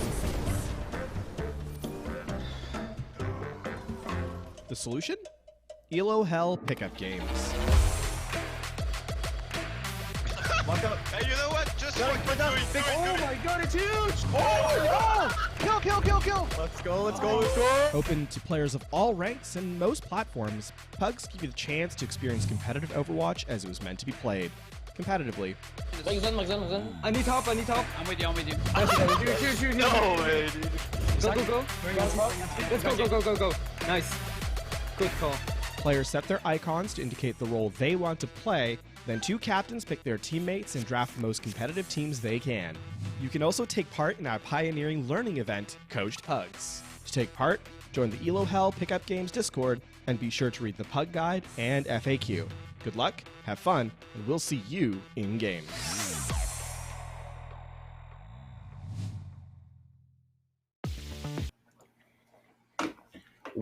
Welcome back, Overwatch fans, to this amazing Overwatch European Expanse event.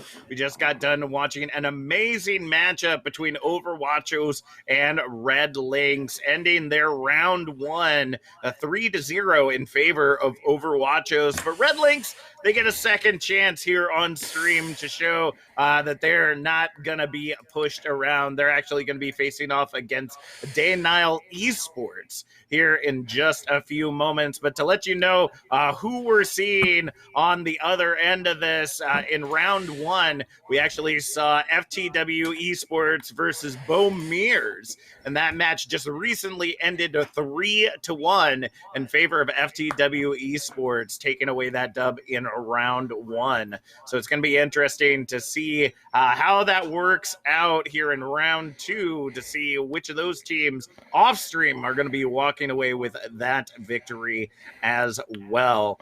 Denial Esports, we don't have a lot of info on them, which is, it seems to be pretty standard from these teams.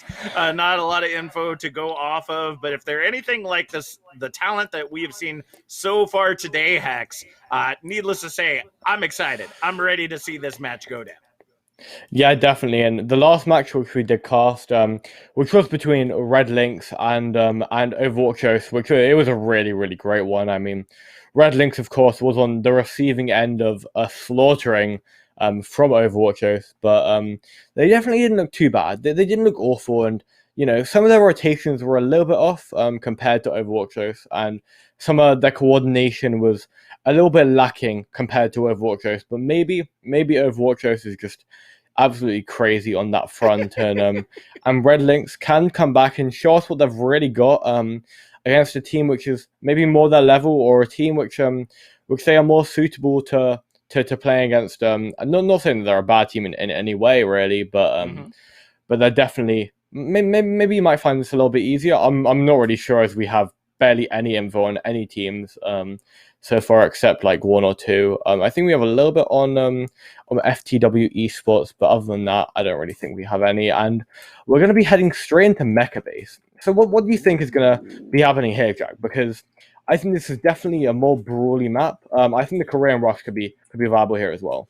Yeah, Busan is always an interesting map to see how things are going. I'm always intrigued with the different compositions that can be utilized. And very similar to many control maps, the way that the maps are specialized, they can go from, the dive to the rush to the double bubble just because of the style or the coordination on the map. So I'm going to be interested to see what they come out with. I feel like Red Lynx are probably going to pull back onto that rush composition that we saw earlier on with the Ryan Diva and possibly the Sombra Reaper, which I think is going to be ideal to start off with. Might even come out with a little bit of the McFlurry if they got that practice, that May McCree for the zoning and the high CC potential right there. But it's really going to be up to Red Lynx to kind of flip the script at this point. The great thing about a round robin is, they're not going to have to face Overwachos again. So that's awesome. But they are going to have to win their next 3 matches in order to compete with that top spot. So it's really going to be up to them to kind of get their heads on straight and see if they can go ahead and make something happen here in this event. Yeah, and on Busan as a whole, and this map may be a little bit more, and as well, Sanctuary is definitely very much so, but I think any comp really is viable here. I mean, Double Shield, definitely viable. I don't know if that's really the favored comp for this map. I think Brawl and more divey compositions are definitely more favored than Double Shield, but I think if you pull off Double Shield in the correct way, it can work really quite well. And then if we take a look at some of the other compositions, such as Brawl, of course, Rush, which, I mean, Rush is kind of the 2 variations, one of which is, of course, the Ryan Diva, which, is really loved. And that's more on the Brawly end. And then on the more divey end, you have that Korean Rush, which with the Sombra, with the Lucio, the Monkey, and the Diva, of course, and then it's a bit of a mix of different DPS lines, which you can play for that. So I'm not sure what we're going to see. I mean, definitely from Red Lynx, it's more likely to see a more divey thing. Maybe Double Bubble, maybe Rush with that Ryan. And we know nothing about Denial, so it's going to be quite interesting to see what they could pull off here. That's absolutely true. I want to give a special shout out to Zir10 in the chat, coming in with a 27-month in a row subscription with Amazon Prime. For those of you that aren't big on the math, that's over 2 years. Subscribe to the Elo Hell EU channel. So thank you so much, Zir, for your support. We greatly appreciate your help. And if you haven't already, be sure to hit that heart and punch that bell so that you know every time this EU action is going down. It'll give you a little notification if you got the app downloaded on your phone so that you know when to be tuning in to the amazing action here happening at Elo Hell in the European region. We're having some technical issues on the back end, so just go ahead and keep hanging with us as we're kind of vamping right here as we try to get back into the lobby. The interesting part that I'm really looking forward to is Overwatch is a lot less, I feel, about the mechanical game and a lot more about the mental game. And with the way that Red Lynx just, as you said earlier, they got stomped by Overwachos. Like, they put up a pretty good fight, but at the end of the day, Overwachos denied them point two on Watch Point Gibraltar and on Hollywood. Yeah. And they were just absolutely nuts. And so Red Lynx, the goal of this match is to reset the mental. If they are not able to get that mental out of, okay, we just lost to Overwatch, it was an absolute stomp, yada yada. If they are not able to kind of turn that mindset, be like, okay, that match is done, and now we got to focus on this. We got to focus on this one. Let's see if we can do better this time around.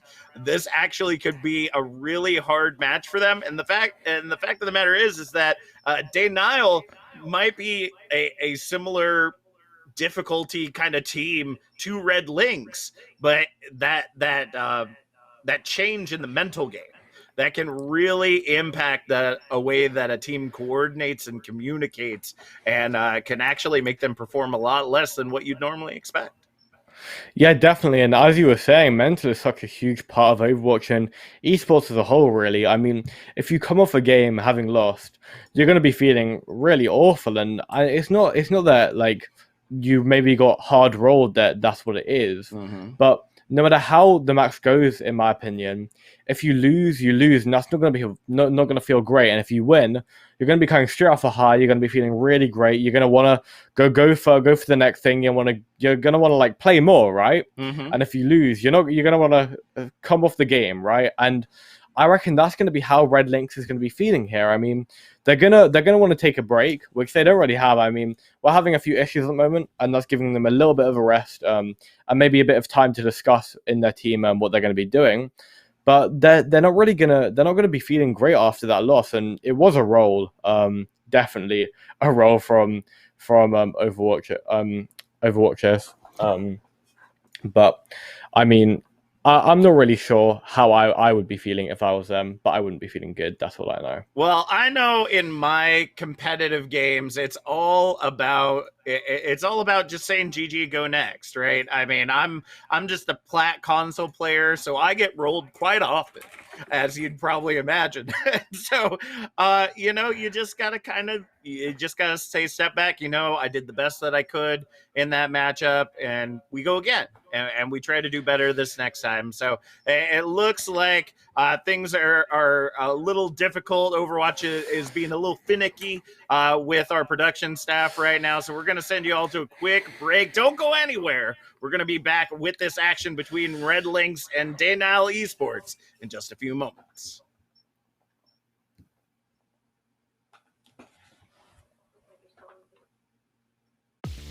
They did find Cucumber, but he's going to lift him.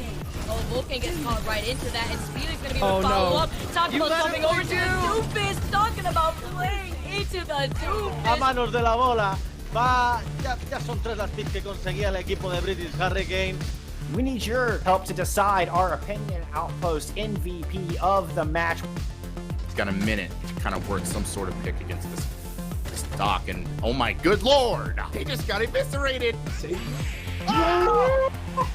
He's not dead! Wait, now he's dead! Holy cow, I've never seen someone get so aggressive. Oh, catches their opponent outside of the building, and that is it! It's Rocket League Wednesday on the High School Esports League home room. I am, as the kids say, vibing right now. This is just fumes for them, while Pharaoh rips shot after shot after shot of the back of them. Good wall towards site, but it's already been broken, so they can't even get that spike down trustedly. Camera over towards site, and again, it's getting all that information. Hebot going absolutely massive! Here in this map number 4 season, up on championship point, being up 2-1. Nifty dropped down to 19 HP. Joker with his M13 in hand is just trying to hold the angles.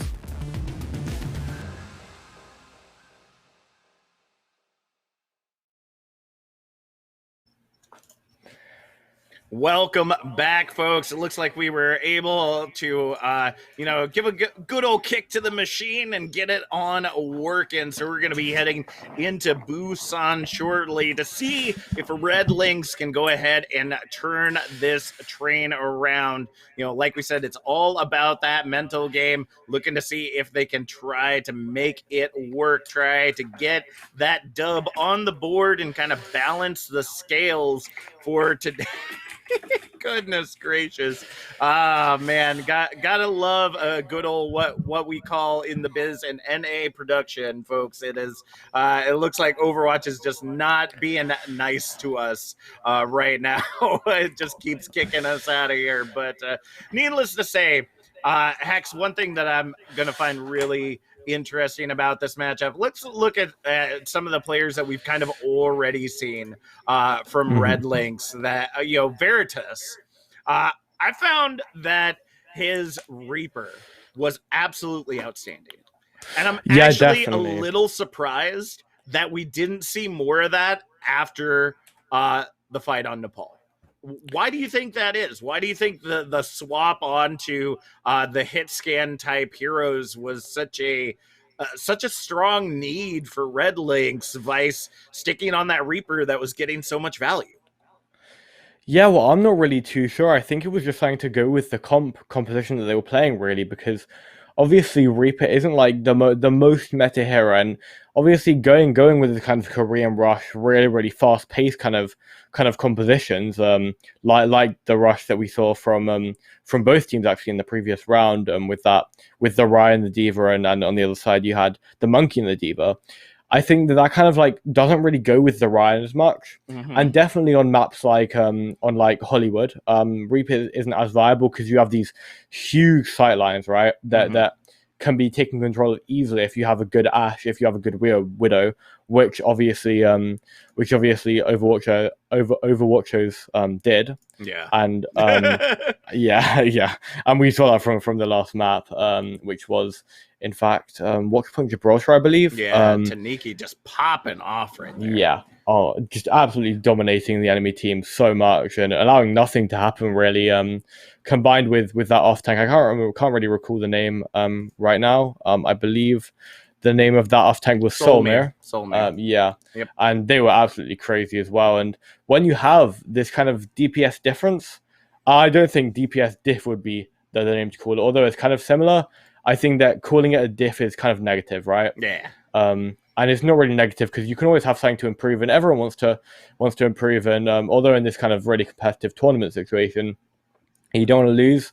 I think losing is kind of part of the game, right? Yeah. And making these kind of decisions to learn on is really important. And changing onto the Ashe, which didn't really maybe work as well, and changing onto the other hit scan heroes, which they were playing, I think that's something which they can learn on and just think, okay, Reaper work, so let's stick with the Reaper, right? Yeah. And I think that was something that it was the reason that it was getting a lot of value is that it was taking care of Angrod so well. And Angrod during the second two maps, was doing such an incredible job of zoning, being able to get those nanos up so quickly because of all the damage that they were taking, and then getting that Primal Rage online like that, and then just continually pushing back Red Lynx over and over again. Having a Reaper in that mix would have absolutely shredded Angrod over and over again. And so just taking that one piece of the puzzle, even if you had Taniki still, potting shots and whatnot, at least keeping one of the dangers that is right in your face out of the action would have been incredibly beneficial. And I'm going to be really interested to see if Veritas decides to go back on that. And it's really going to be another aspect that we didn't look a whole lot into is Iger and Kitos. The way that those two have been working together hasn't, I don't know if it's just like line of sight issues or whatnot, but the coordination has and hasn't been there.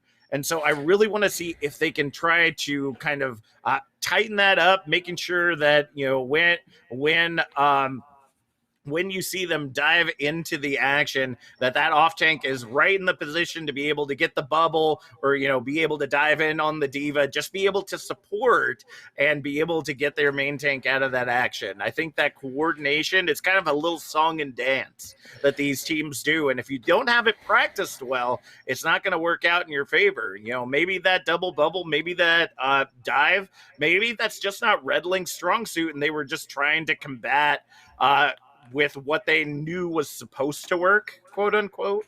But I would love to see if they swap back to that Rhine Diva rush and see if that's just more effective. See if that's just more their strong suit and just sticking with that. Because sometimes when you try to counter the enemy on their playing field, on a comp that they're practiced in, obviously you're going to do bad if you're not well practiced and versed on it yourself.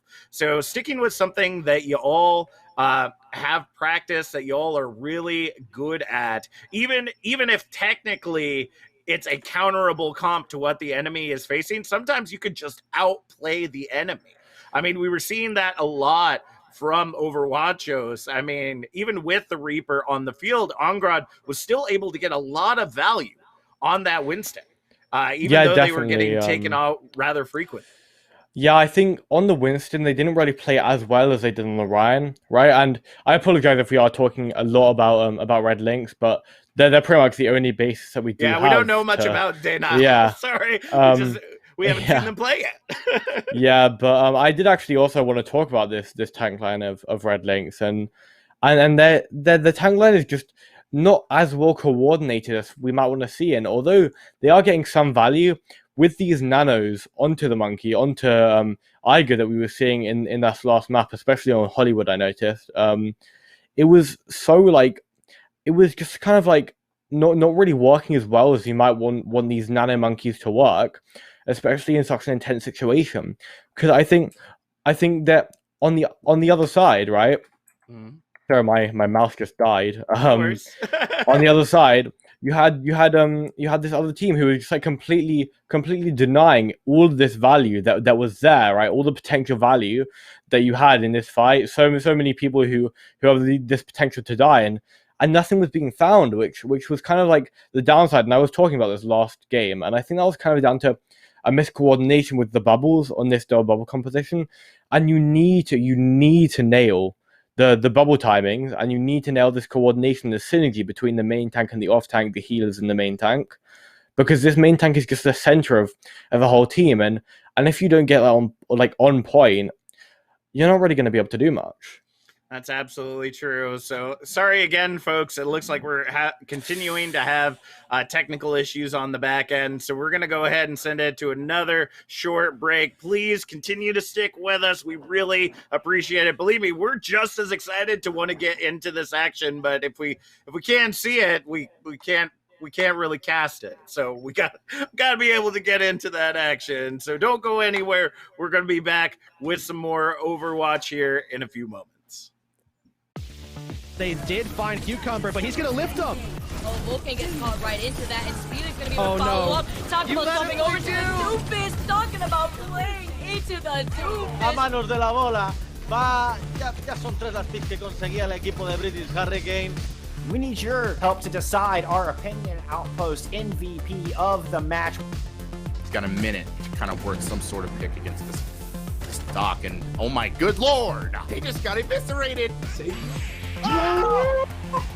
He's not dead! Hey, now he's dead! Holy cow, I've never seen someone get so aggressive. Oh, catches their opponent outside of the build, and that is it! It's Rocket League Wednesday on the High School Esports League home room. I am, as the kids say, vibing right now.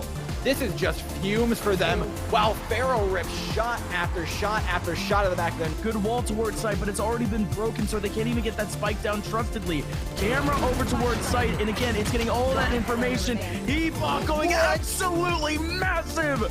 Here in this map number 4 season, up on championship point, being up 2-1. Nifty dropped down to 19 HP. Joker with his M13 in hand is just trying to hold the angles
Hey, yo, welcome back, folks. It seems that we finally got all those bugs out of the system. We are ready and raring to go once again. Hopefully, finally getting this match underway between Red Lynx and Denial Esports. I am just ready.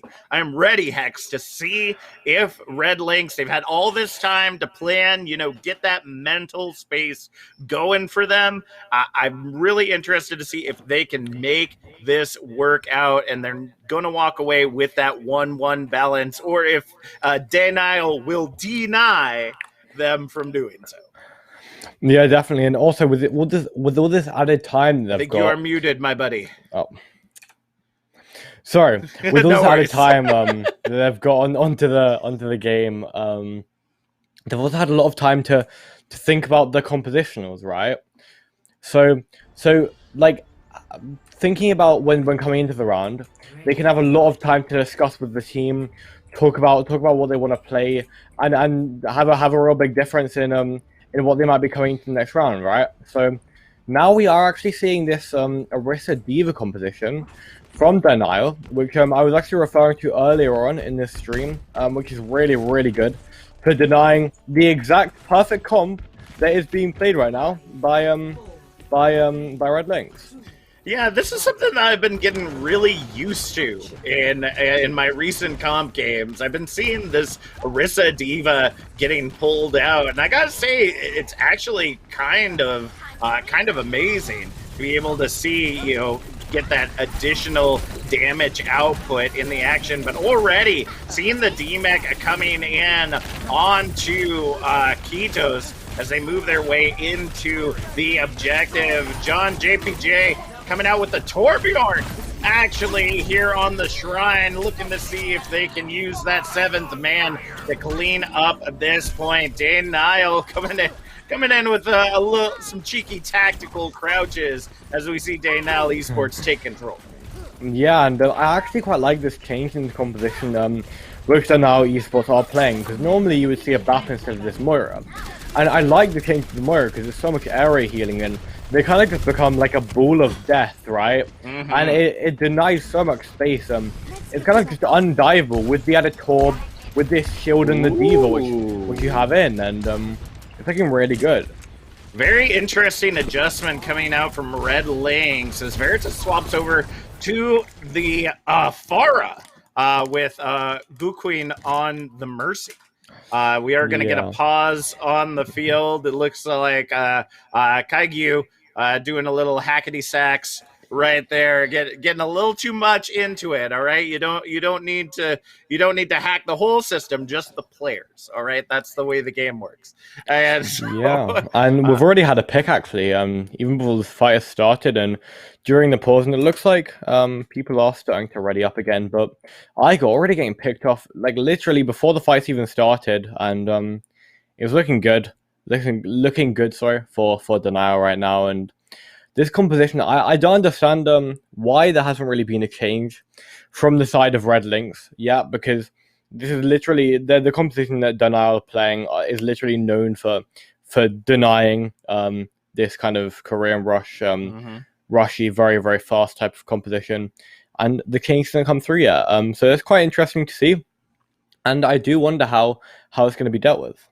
Yeah, I think they might just kind of be feeling it out right now. It definitely wouldn't be the first time that we've seen stubbornness from a team of this caliber, wanting to stick on maybe to a composition for a little bit too long. But maybe if they haven't faced Denial Esports before, they may be just trying to feel them out. Just be like we said before, just because it's technically a counterable comp doesn't mean that it's going to work out in their favor. But right now, David Enzo is just in that backline. Veritas, though, on the objective, able to find some value to be able to hold it all together. But that turret's going to go right back up. And it looks like Denial already up to the 50% mark. Yeah, and everyone is getting so much damage in, and we can see that from the ultimate charge they've done out, right? We have literally 6 ults which are going to be ready for the next fight. Just a little bit more charging to go for that Lucio and that Diva, but hardly anything. And on the other side, there's like 1 or 2 ults only which is going to be up for the next fight. So this is definitely going to be a very big difference in Ultimates, and we can already see that coming through. All right, Karn Gorm coming in with that Coalescence, trying to push back Red Lynx and deny that space as much as possible. Veritas does get that pick onto Jan to start things off, but quickly gets traded. As we see the Pulse Bomb coming in, they now not able to find the value they were looking for. EMP coming in from Kaiju finds 3, and that might be the space they need, but they gotta get to that objective quickly. 3% remaining, and somebody's got to touch. Overtime now ticking away. Looks like somebody was able to get that clock moving in their favor. But the Molten Core comes out from Jan, able to get back into the action, even with the single trade of Denial with that self-destruct. I don't think that's going to be enough for them to hold it all together. And Jan, why you gotta be like that? Coming out with a Torb Hammer, that's just nasty. As we go ahead and see Denial go ahead and take the Shrine 100-0. Yeah, and this difference is just really being shown yet again, and I wouldn't be feeling really at all great mentally if I was in the position of Red Lynx. And they're not looking awful, really. They're not, but they're just not at this massive, really high caliber that the teams that they're being put up against are playing at. And yet again, it looks like they're going to be running a similar composition to last round. They were on the same level with Denial, and it's definitely going to be a similar difference. Yeah, again, they've changed up the support line to more of a dive as opposed to Korean rush here. Yeah. But I think it's going to be looking quite similar, just kind of the way that we're going to be seeing these fights going down, and the way we're going to be seeing these brawly dives coming through.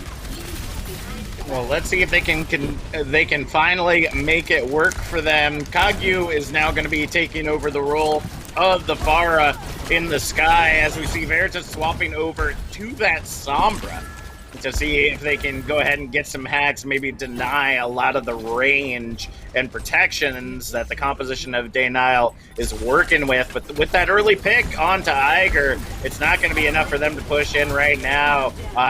But control will go to Denial to start things off. Yeah, and they're already going to be having nearly 10% on this point already, which is really quite quick. Anti-Nade does come through there, just a bit of an ability use there. Doesn't really find anything, but looks like a bit of that area of the high ground, which David is always trying to take there. And the possession of the high ground is taken by Red Lynx. Not really finding too many picks, but the turret does get found there, which is quite good. And not really too many ults, except that Nano coming through, which is probably going to be seen next fight from the Monkey, which goes through immediately. There we go. Nano coming out onto Iger, trying to see if they can find some value and get that Primal Rage online, but they can't. There's just too much damage with that 7th man on the field. Jan taking him out before that health pack was regenerated. And Denial is going to continue to hold on to this objective as Denial in the sky is taking care of that Pharah Mercy. Yeah, and I mean, they're looking really good. I mean, they don't have any proper counter for this Pharah except the top turret. But the pressure is coming back on from Red Lynx, but not going to find anything. They are putting the pressure onto the point, trying to get it back. They did find 10% there, but nothing too much to brag about, I would say. Yeah. Considering that, considering that from Denial, we're seeing already 70% on the point, which is getting quite close for a victory on map 1.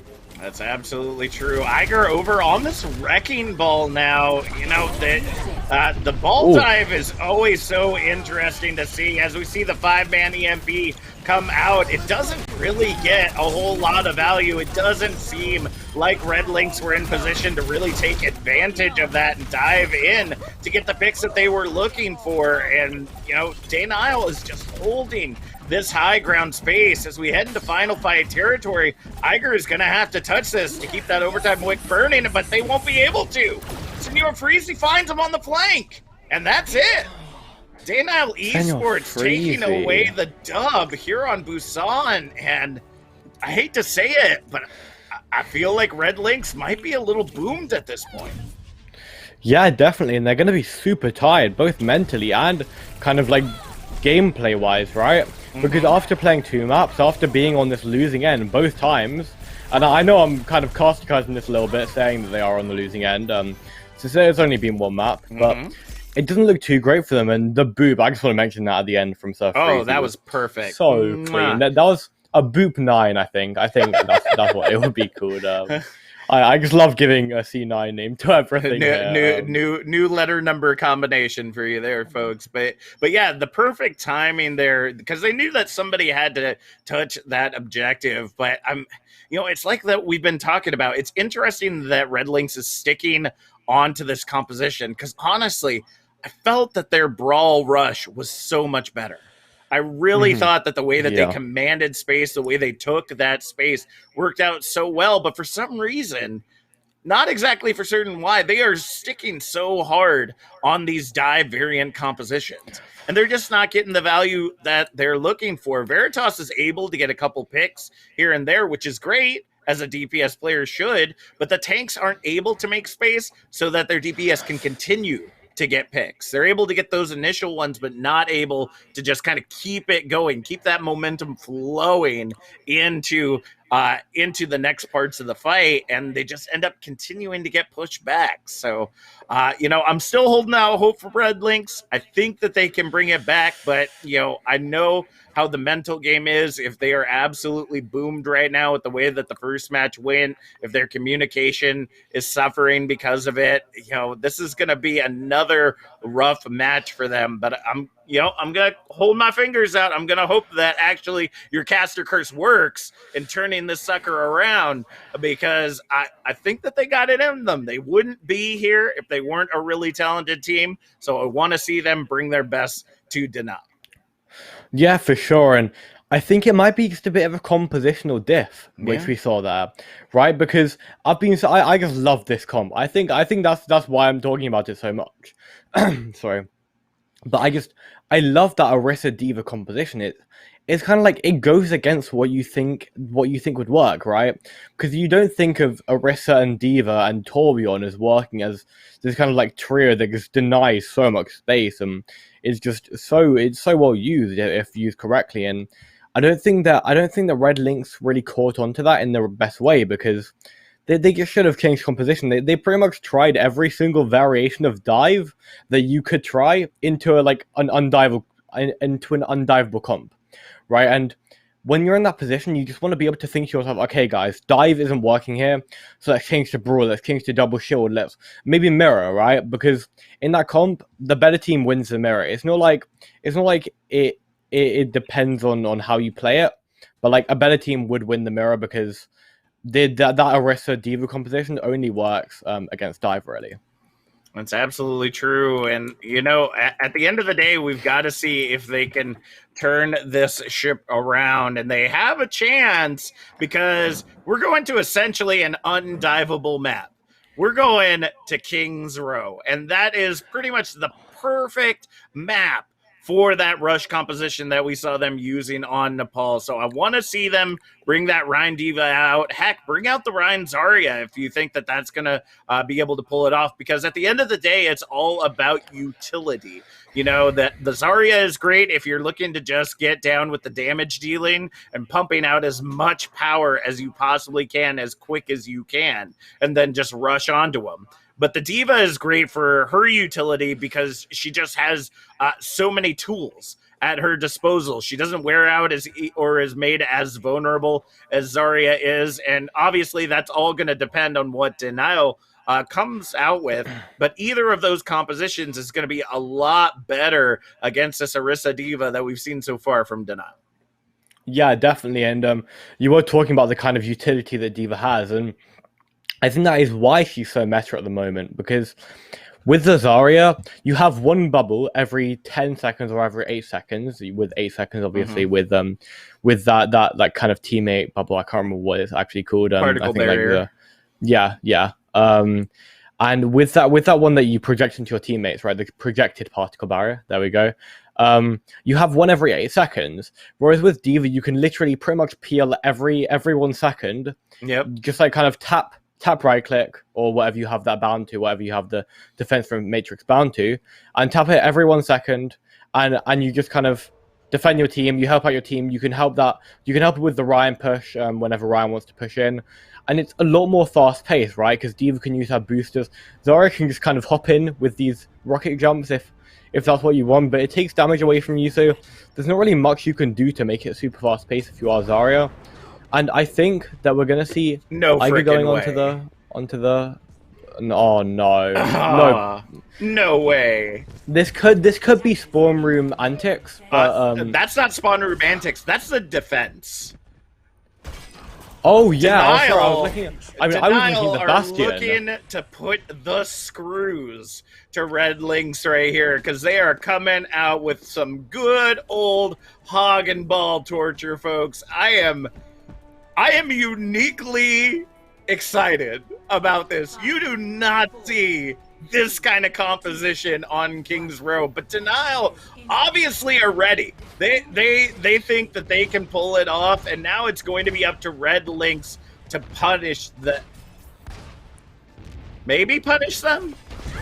Yeah, all right. I'm guessing that Red Lynx weren't exactly for certain what they were going to be coming out with. It looks like they had one plan, decided to go with another. Kaiju and Veritas coming out on the Sombra Reaper this time around. So looking to get that hack daddy damage going on.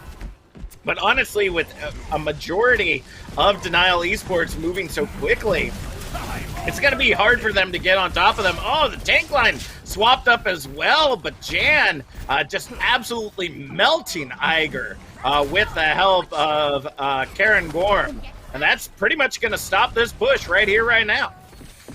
Yeah, and I love this composition of this Hog Bull, and I really haven't seen this Hog and Bull torture composition in such a long time, and it's so nice to see. I mean, this hasn't been meta for so long, and being pulled off correctly, which it is right now by Denial, and they're just denying everything, right? Just as their name would suggest, and stuff guys coming through, and already getting picked off. Yeah, Iger and Veritas falling incredibly quickly, zeroing Kaiju right after, and they just don't have the speed to be able to keep up with them. It seems like they make a move, but then they take too much time trying to make the next move. You know, it's like they don't know where they're going. They don't kind of have the forethought to be able to keep the action going, and the moment that they pause, that's when Denial is like, all right, and pounce. Yeah, and while they're waiting around for like 10 seconds every fight, trying to figure out what they want to do, there's literally being damage pumped in from every angle you can imagine. Denial already getting a pick.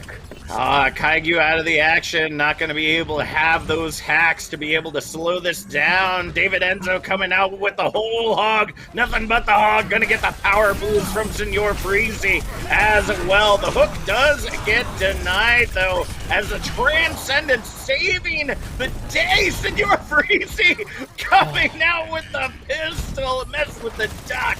You get the Glock, folks, and that's going to go ahead and clean up this objective for now. It's only a minute 30 remaining. Red Lynx are in a very tough position.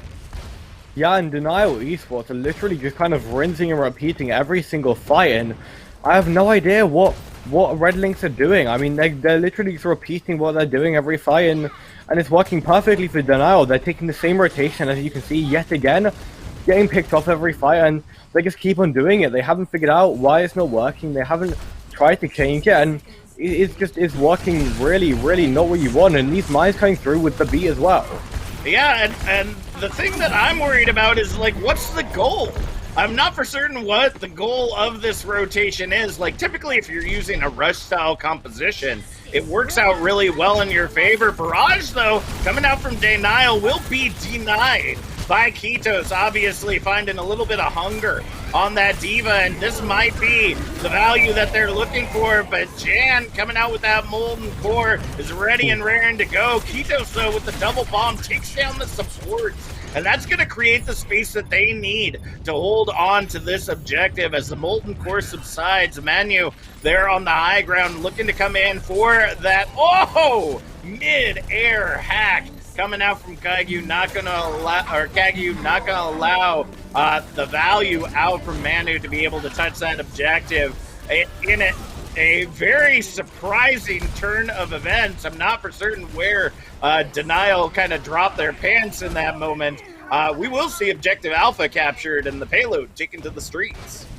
Yeah, and although they did capture point A, there is pretty much only 2 minutes now left on that time bank for them to push it to point B.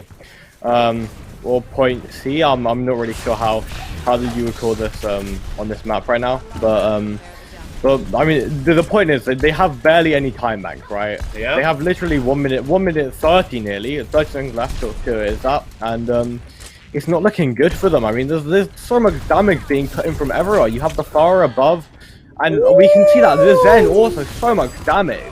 Karen Gorm obviously taking destruction into their own hands as Denial comes out with the barrage finding 0-2. That might be enough for them to be able to stall this cart out, but it's continuing to move forward. Gukwen does get found by Jan as we see Sir Freezy looking to pull out that pistol again, and Jan! Put that hammer away! He comes in now with the hammer kill onto the demeched Keto. So that's just rude. It's just rude. It's disrespectful, isn't it? I mean, you just want to have a normal fun Overwatch game, and you're getting hammered left, right, and center from this Torbjorn on the other team. Literally hammered. Literally hammered. You're literally getting hammered, right? And it's not what you want to see if you're playing with this team. It feels disrespectful, and I mean, I don't want to say they're getting rolled, but I mean, they're not. There's so many ults coming in already just to start the fight. All right, that is a huge investment from Denial Esports very early as we go ahead and see them cleaning it up. 3 ultimates used in that fight to be able to hold it all together. And Denial obviously enjoying some tactical crouches as we head into what is final fight territory for Red Lynx. And already a pick from the Eiger. Oh no, that is not what you want. That's pretty much a stall hero gone, and they're gonna have to wait quite a few seconds for that regroup. And it looks like we're gonna see Kagyu trying to get this bit of a push just in the end, going through the Sombra, Invis, and this hard push is gonna come straight back through. But already Kagyu getting picked off and the bomb comes through. We'll see if they can make it work. Kitos does end up finding Senor Freezy to start things off, and David Enzo having to use the self-destruct to get the quick remake. Jan creating some space with that turret still, and Denial with a massive barrage goes ahead and helps clean up that objective. Red Lynx finding a repeat here on King's Row as we saw against Overwachos. As they get stalled out on point 2 yet again by Denial Esports. Yeah, this is literally just deja vu of the previous game which was on Hollywood. And this just difference. It's just such a massive difference in the team compositions. And I mean, we can see that Denial are playing a composition that wouldn't really be considered meta at all. I mean, I don't think you'd really ever see this being even considered in higher ranks. I mean, I haven't seen it in years, and I don't think many other people have really. And Denial bring this out, and they roll with that. I mean, they bring it to whatever 101 meters after that point A was capped to overtime, and I mean it's not looking too great. And it looks like we're going to be seeing that rush brawl composition yet again coming through from the side of Red Lynx. But I'm not sure if it's going to work again. I mean, we're seeing yet again this hog come out. I'm not sure if we're going to be seeing the ball or anything. Of course, they're in the spawn room right now, if you are there now, so could be a mix of mixed compositions that they're considering. But I'm really looking forward to see what they go with. And Sigma did somehow get up top with that monkey glitch, which we saw. But yeah, so the hog and ball competition is going to be being played here. Yeah, and I gotta say, this brawl composition is what will stop this. I don't know what else anyone would think, because, I mean, you've got the crowd control from Kaigyu on that Mei, and Veritas on that McCree is going to be able to zone out Denial. Like, swapping to that would have been the ideal composition, but I don't know if it was just stubbornness or pride or what, that they wanted to see if they could make that work for them. but they're going to end up paying for it very quickly. But as you can see, this composition is working out right now. They have just been able to zone out the enemy as they move into the objective. Kaiju does find Denial despite the res coming in right now. You can see that just this composition is doing a good deal of difference when it comes to trying to hold off Denial Esports. Yeah, but although they are holding off a little bit, the picks are going through one by one, and it's yet again not looking great. 5 minutes and 30 seconds on the time bank. Okay, this is looking literally at this is the worst of the worst that they could have been expecting if you are Red Lynx. And I mean, this is the most dire situation you can be in. They will now have to hold this point for 5 minutes, and I don't think I'd have the energy for that if I was them.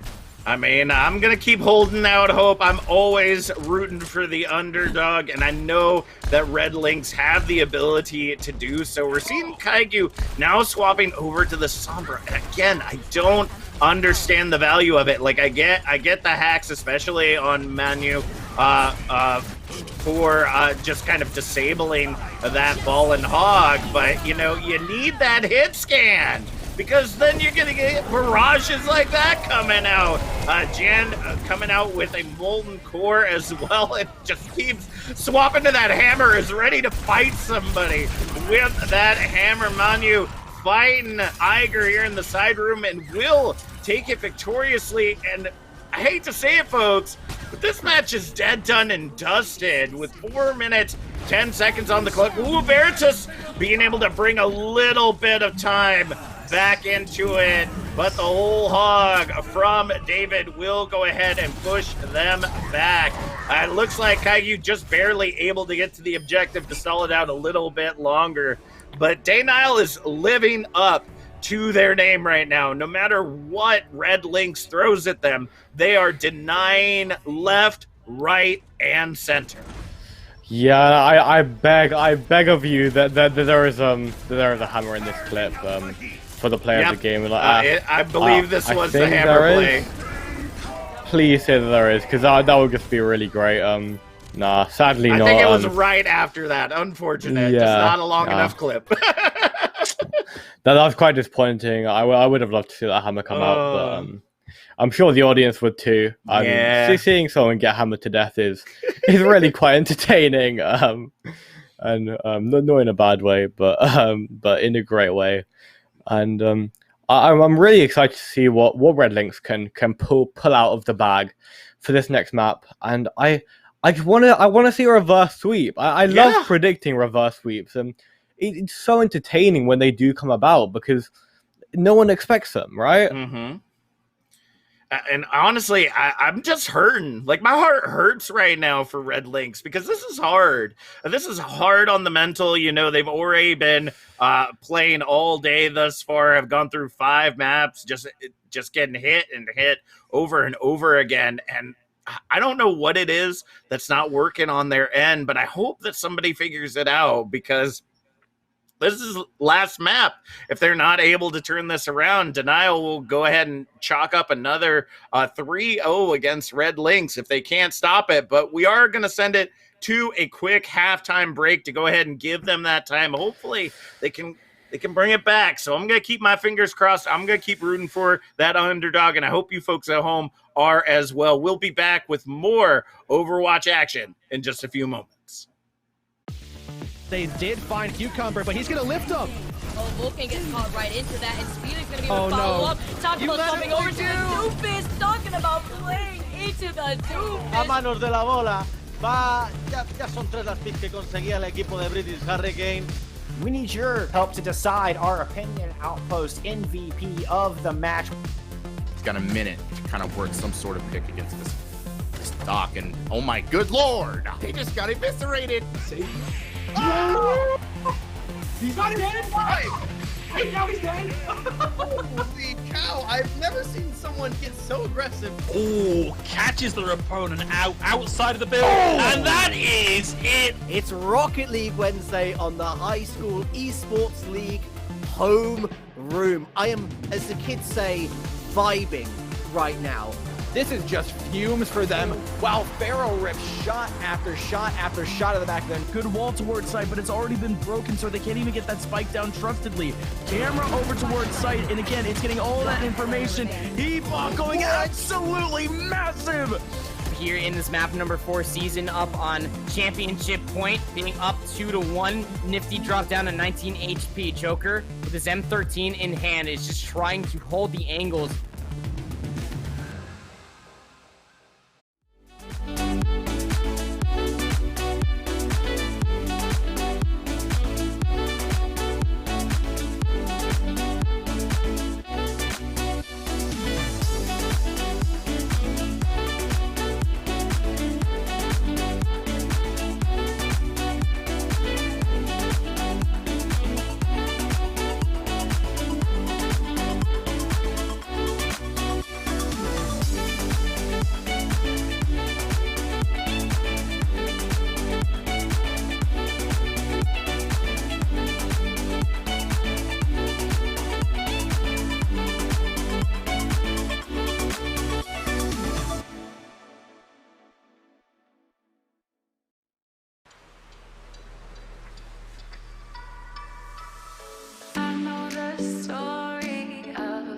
So you queue up for Overwatch Ranked, only to be greeted by this, which then leads to this, and oh no, Reinhardt, what are you doing?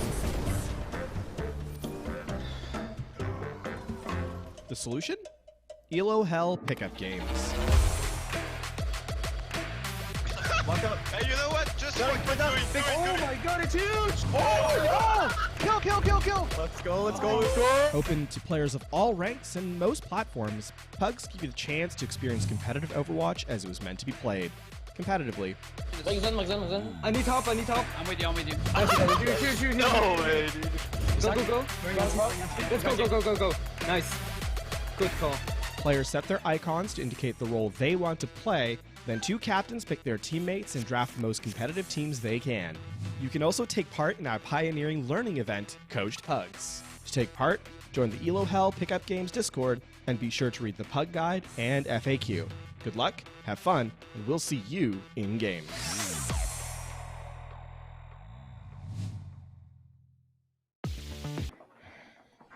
All right, welcome back, folks. It looks like the teams are ready and raring to go to get this show on the road. I hope that it's more Red Lynx. Really, they've grabbed their brooms. They pulled them out of the closet and they said, this time around, we're gonna beat reverse sweep them. That is my hope. I hope it's not the other end of it. They're just like, let's get this punishment over already. I really hope that's not the case. But needless to say, they still have a chance. At the end of the day, it's a slim chance, but it's still a chance. And we do want to talk a little bit about, as we're heading into Havana, the other match that's going on right now between FTW Esports and Overwachos. Overwachos is down 0-2 against FTW Esports, which is surprising based on what we saw from them during the previous match against Red Lynx. So needless to say, if you get a chance to watch FTW Esports sometime this weekend, be sure to watch that match. And the only way you're going to know if that match is happening is being able to hit that heart, punch that bell below your screen so you get notified every time that we come online so that you know which matches are going to be streamed tomorrow.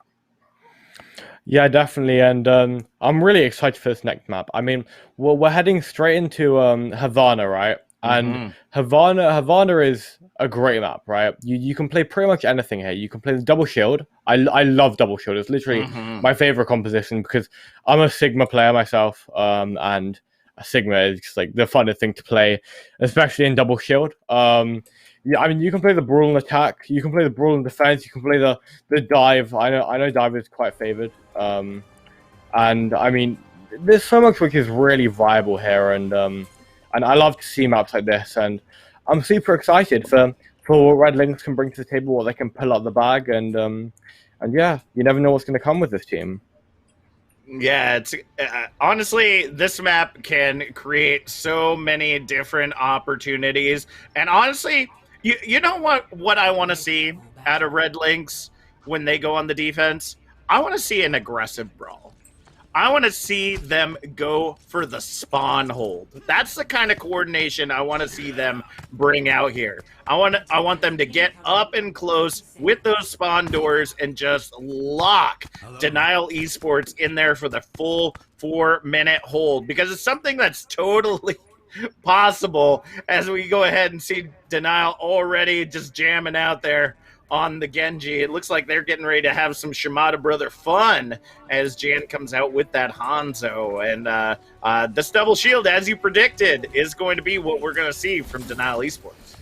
Yeah, and we're going to see, yeah, again, some Korean Rush or Shadow Dive, whatever you want to call it, on this attack from Red Lynx, and it has not been working at all so far. So I really hope it's going to work, and already looking for some cool rock combos on this double shield, looking pretty good. That was quite close, just getting blocked by that monkey bubble there, and a nice rotation coming through here from Red Lynx, and it's going to be quite interesting, clicking straight onto the enemy as fast-paced as you want it to be. I gotta be completely honest with you. That rotation just seems so odd to me, but it works. Like, I'm not for certain why you'd send a monkey into the side room like that, but they were able to get 2. The trade's now coming in, though, looking to deny that space that they have gained, but it just ties up the series 4-4 now. And Veritas is going to be able to get back into that action a lot faster than we're going to see David Enzo getting back in themselves. Iger diving into that front line, looking to see if they can take Manu out of the fight. Going to be unsuccessful, though, but is working their way up quickly to that Primal Rage. They're not going to have the Nano this time around from 0-2. They're really going to have to be doling out some damage to be able to get that online. Kitos falling incredibly low, but going to be able to hold on to the max now that we see that Primal coming out. Denial, though, coming out with the Nano Blade, looking to clean it up. Does get the D-Mech onto Kitos, but doesn't get it fast enough. Has to do it manually to take the mini Kitos out after that fight is over, but it's just enough to push them back and waste a minute and a half off that clock. Yeah, and I really did think that was going to be going in the favor of Red Lynx. It was looking so good at the start, but they just didn't get those picks as fast as they needed to be, because you need to get those picks in so fast that the rotation of spawns can't come in. But we're already seeing a Bungo here, and a big EMP. The EMP finds 4, but the Dragon Strike comes in, zoning out the team that they can't push in on it. Veritas able to get Senor Freezy with that Pulse Bomb to go ahead and clean that up, but Denial gets the trade onto 0-2 with the main healers out of the fight for now. It's going to be difficult for them to be able to hold on to the defense and the offense of this particular fight. It looks like they are going to have to back up for now as we see Iger getting zoned out by David Enzo, and another minute shaved off that clock. Yeah, and so much time getting drained on this time bank now, and it's not looking too good yet again for Red Lynx. And if this map does get won by Denial Esports, it's going to be the last map in it. This is, of course, the match point for Denial, and of course not for the side of Red Lynx, but already a bomb flux combo coming in. A very good hack as well. I saw Denial getting ready to jump in with that Nano Blade. They're going to get it, though, and go ahead and come out with it after the flux comes out. Unfortunately, not even, just barely going to get the D-Mech on Taquitos. Going to require Jan to clean up the rest. Nevertheless, they're going to continue to hold this with 40 seconds remaining on the clock. Yeah, and there's so much time being drained every single fight, and the regroups just are not coming through fast enough from the side of Red Lynx. I mean, you need to be regrouping so quick, and they're not doing that. They're coming from like the same rotation yet again, and just looking for a few picks here. Not really finding too much, but a Dragon does already come through here. Dragon Strike coming out as Senor Freezy, able to find Kaigi with the flail, as well as taking out Kukuin. That's going to be enough for them to continue to hold on to this, but they don't have time. They got to get back in there. Senor Freezy is essentially a mini Reinhardt on a tirade in that side room. And that point, we locked up at 71 meters. Red Lynx, I really hope you were listening. I want to see that spawn hold. You could Anyone that sees the first point hold should know that the enemy team can hold harder, can hold stronger. I want to see that from Denial Esports, from Red Lynx. I want to see them use that brawl composition that we have seen so few in our matches, just mostly on control. But I want to see them utilize it here to be able to just absolutely deny Denial Esports from getting anywhere close to that objective. Yeah, and Denial Esports, yet again, Denial's going with the Genji, and we're seeing this rush again, yet again, like over and over again from Red Lynx. But man. I hate the Genji. Like I don't wanna really like hate on any Genji OTPs out there because I know there are quite a few. I don't wanna get anyone angry, but I'm sorry, but in this meta, I hate Genji. I'm just so much CC, right? Yeah. I mean, like Nanoblade, there's so many resources for such little value pretty much every time. I think there wasn't really a Blade which was like over a 2k in that last round. And no. You want to be seeing more. But nevertheless, I will say Denial was still getting picks without their Dragon Blade, though, which I think is important to note. So it wasn't that Denial wasn't doing anything. It's just they were investing 2 ults and getting very little return out of it. Nevertheless, they still came out with the first point hold, and it looks like they're going for the spawn hold with this rush, or with this dive, and I hate to tell you this, folks, but that don't work. No, that's not. Oh, my heart just hurts right now for Red Lynx. Like if they have a coach, I can just imagine their coach right now just shaking their head because this is not the play. Yeah, and you kind of caustic us that a little bit by predicting that spawn hold, and you know they listen to you, but in the wrong way. Yeah, you got to change the comp too if you want to spawn hold. You can't hold with the same thing you've been doing. Nevertheless, it seems like Denial is on that high ground, ends up getting the pick on to Iger, but will get traded out. Dragon Strike goes in, and I'm sorry, but this payload is just flying right now. It's already halfway to its final destination, 57 meters on this cart, and the cleanup just continues to come in. Keto's gonna get staggered there by Jan, and I think it's too little too late. We might see Iger be able to touch this objective even for just a moment. Nope, not even gonna be able to get out of the distillery. It just gets deleted by Jen, and Denial is in the distillery just having a good old time with that Genji, probably drinking some good old sake while swinging those shurikens around. And Denial Esports will live up to their name, taking Havana away in an absolute domination against Red Lynx, bringing them up 3-0 and finalizing round 2. Yeah, and this is what I was talking about earlier on by the Genji, because I mean, there's so much value being gotten by this regular kind of form that Genji is in, if you are speaking in anime terms.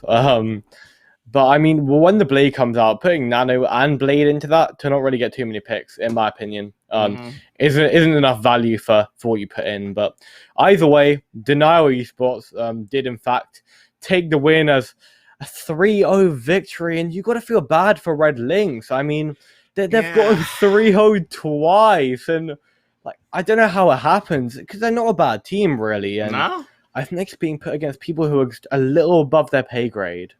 Yeah, and it's unfortunate, right? Because especially up at this level of competition, you have those that they play competitive in comp in Overwatch, and they do really well. But I got to tell you, comp in Overwatch is much different from competitive Overwatch. Those are two completely different animals, and I'm not even anywhere close to the SR of these folks. But the way that you play comp Overwatch is so vastly different because, of course, most of the time folks are solo queuing. There isn't a lot of communication. So instead of it being a 6v6, it's a lot of kind of 1v1s typically going on, unless you get that golden ratio of your team that everybody just happens to work together and it just becomes that perfect matchup. But when you're talking about competitive Overwatch, we're talking about teams that are working together, are built to work together and work in harmony and continue to practice on and off the court when they're not here on the stage. They're practicing these metas, doing scrims against teams of their caliber, and it's just unfortunate. But Red Lynx not going to be walking away with any dubs today. But the great part about it is there's still 2 days left of this tournament. They are going to be able to have other opportunities to see if they can turn it around. So keep your head up there, Red Lynx. You might be able to turn this around. So before we sign off for the day, I think we do have to throw it to a player of the match. Let's go ahead. I know that we didn't do it for the previous match as well. So tell me, between both matches, Hex, who were the players that you kind of had your eye on that really kind of outshone between both these matches? Yeah, so I mean, in the first match, I think we both have someone in mind who is definitely very much carrying. I mean, I have 2 people in mind for myself, but I assume that we're both thinking of Taniki, right? No. Oh, well, no. I mean, I am. I mean, I'm not going to say that Taniki didn't do their Solmir, job. right? Yeah, but my love's, I'm a tank main, so Solmir is so am I. all me. Like, just being able to it is, with the recent change to Zarya's charge rate, to be able to effectively keep yourself above 80 charge. That's a feat. That is an absolute feat. The bubbles have to be perfect. They have to be staggered accurately.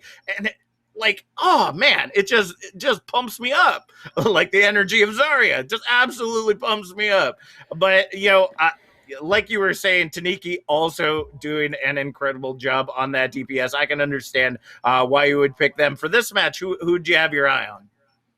I mean, for this match, I mean, the whole of Denial Esports was playing at a kind of equal level. There was no one really hard carrying above the other, but I know Denial themselves, the player, was definitely pulling their weight quite well, and so was David Enzo, definitely. And I don't really want to give it to 2 off tanks, but I think we kind of have to, because David Enzo was doing so much on the Diva, so much on the Sigma, didn't really play Zarya too much, but on both Diva and Sigma played so well.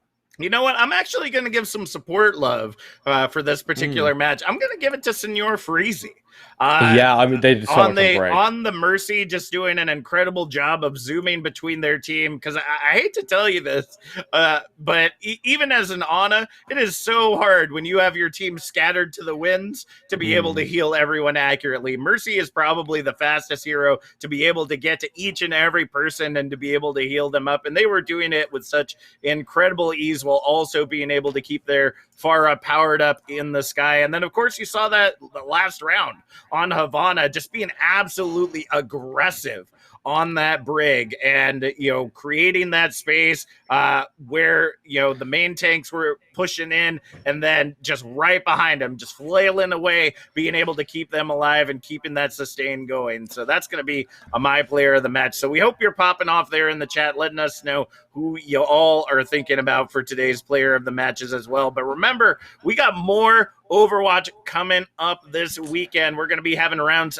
3 and 4 same time tomorrow, and then the final round on Sunday night. So be sure to hit that heart, punch that bell once again. Want to give a special shout out to our amazing production team, XS and Myth, handling all the issues with such incredible ease and just trying to give us the best Overwatch that we could possibly see. Hex, do you have anything else to say before we go ahead and close out for the evening? I just want to thank everyone for coming along as well, because if you've stuck around for all these, 4 hours that we've been casting for, it's been a great time. Yeah.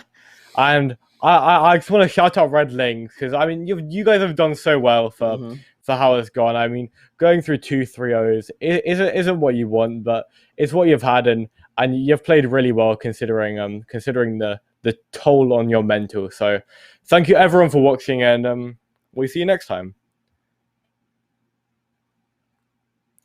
All right. They did find Cucumber, but he's going to lift him. Oh, Vulcan gets caught right into that, and Speed is going to be able to follow up. Talking about jumping over to the Doofus, talking about playing into into the doom. A manos de la bola. Ya son 3 las picks que conseguía el equipo de British Hurricane. We need your help to decide our opinion outpost MVP of the match. He's got a minute to kind of work some sort of pick against this Doc, and oh my good lord, he just got eviscerated. He's not dead. Hey, now he's dead.